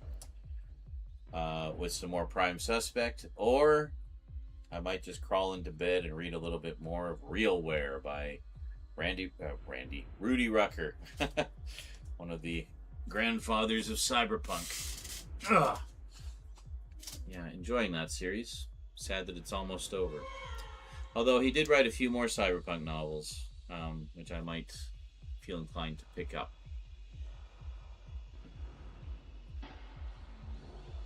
One item on my wish list is a sword cane of a dragon head. Oh, yeah, my daughter would love something like that. She loves anything dragons. Not sure if the blade is sharp. Website does not say. But is it a Hattori Hanzo blade? And I'm off to buy Pink Dwarf. Yes. Just, try to pace yourself. Don't hurt yourself. Well, I mean, unless you're into that. In which case, pain away. All right. I think I am done for today, folks. We will reconvene sometime. Well, I was going to say tomorrow. Tomorrow for me, later today for the rest of the world. And we'll see if we can knock out a few more. So I'll see you next time. So big thanks to the Super Chatters. MB, appreciate that. Very appreciated. And the resubs. Thank you for the resub several days ago that for some reason... that's not on the tape. That's like squeaky brakes or pipes or something. Anyway, have yourselves a good day or night, everybody. And, oh, the brides, but, oh, their swords. Yeah, oh, that doesn't surprise me. I mean, with swords being such a huge part of that movie, and, of course, the whole Bloody Affair finally coming out recently. Yeah, very popular choice, I'm sure. Anyway, that is it for me to you for now, folks. Thanks for watching. Hope you had a good time. Hopefully I can get in touch with Care Avon and we can figure out the whole thing with the Doctor Who stuff he was wanting to show. Anyway, see you next time, folks. Until then, thanks for watching, and sayonara.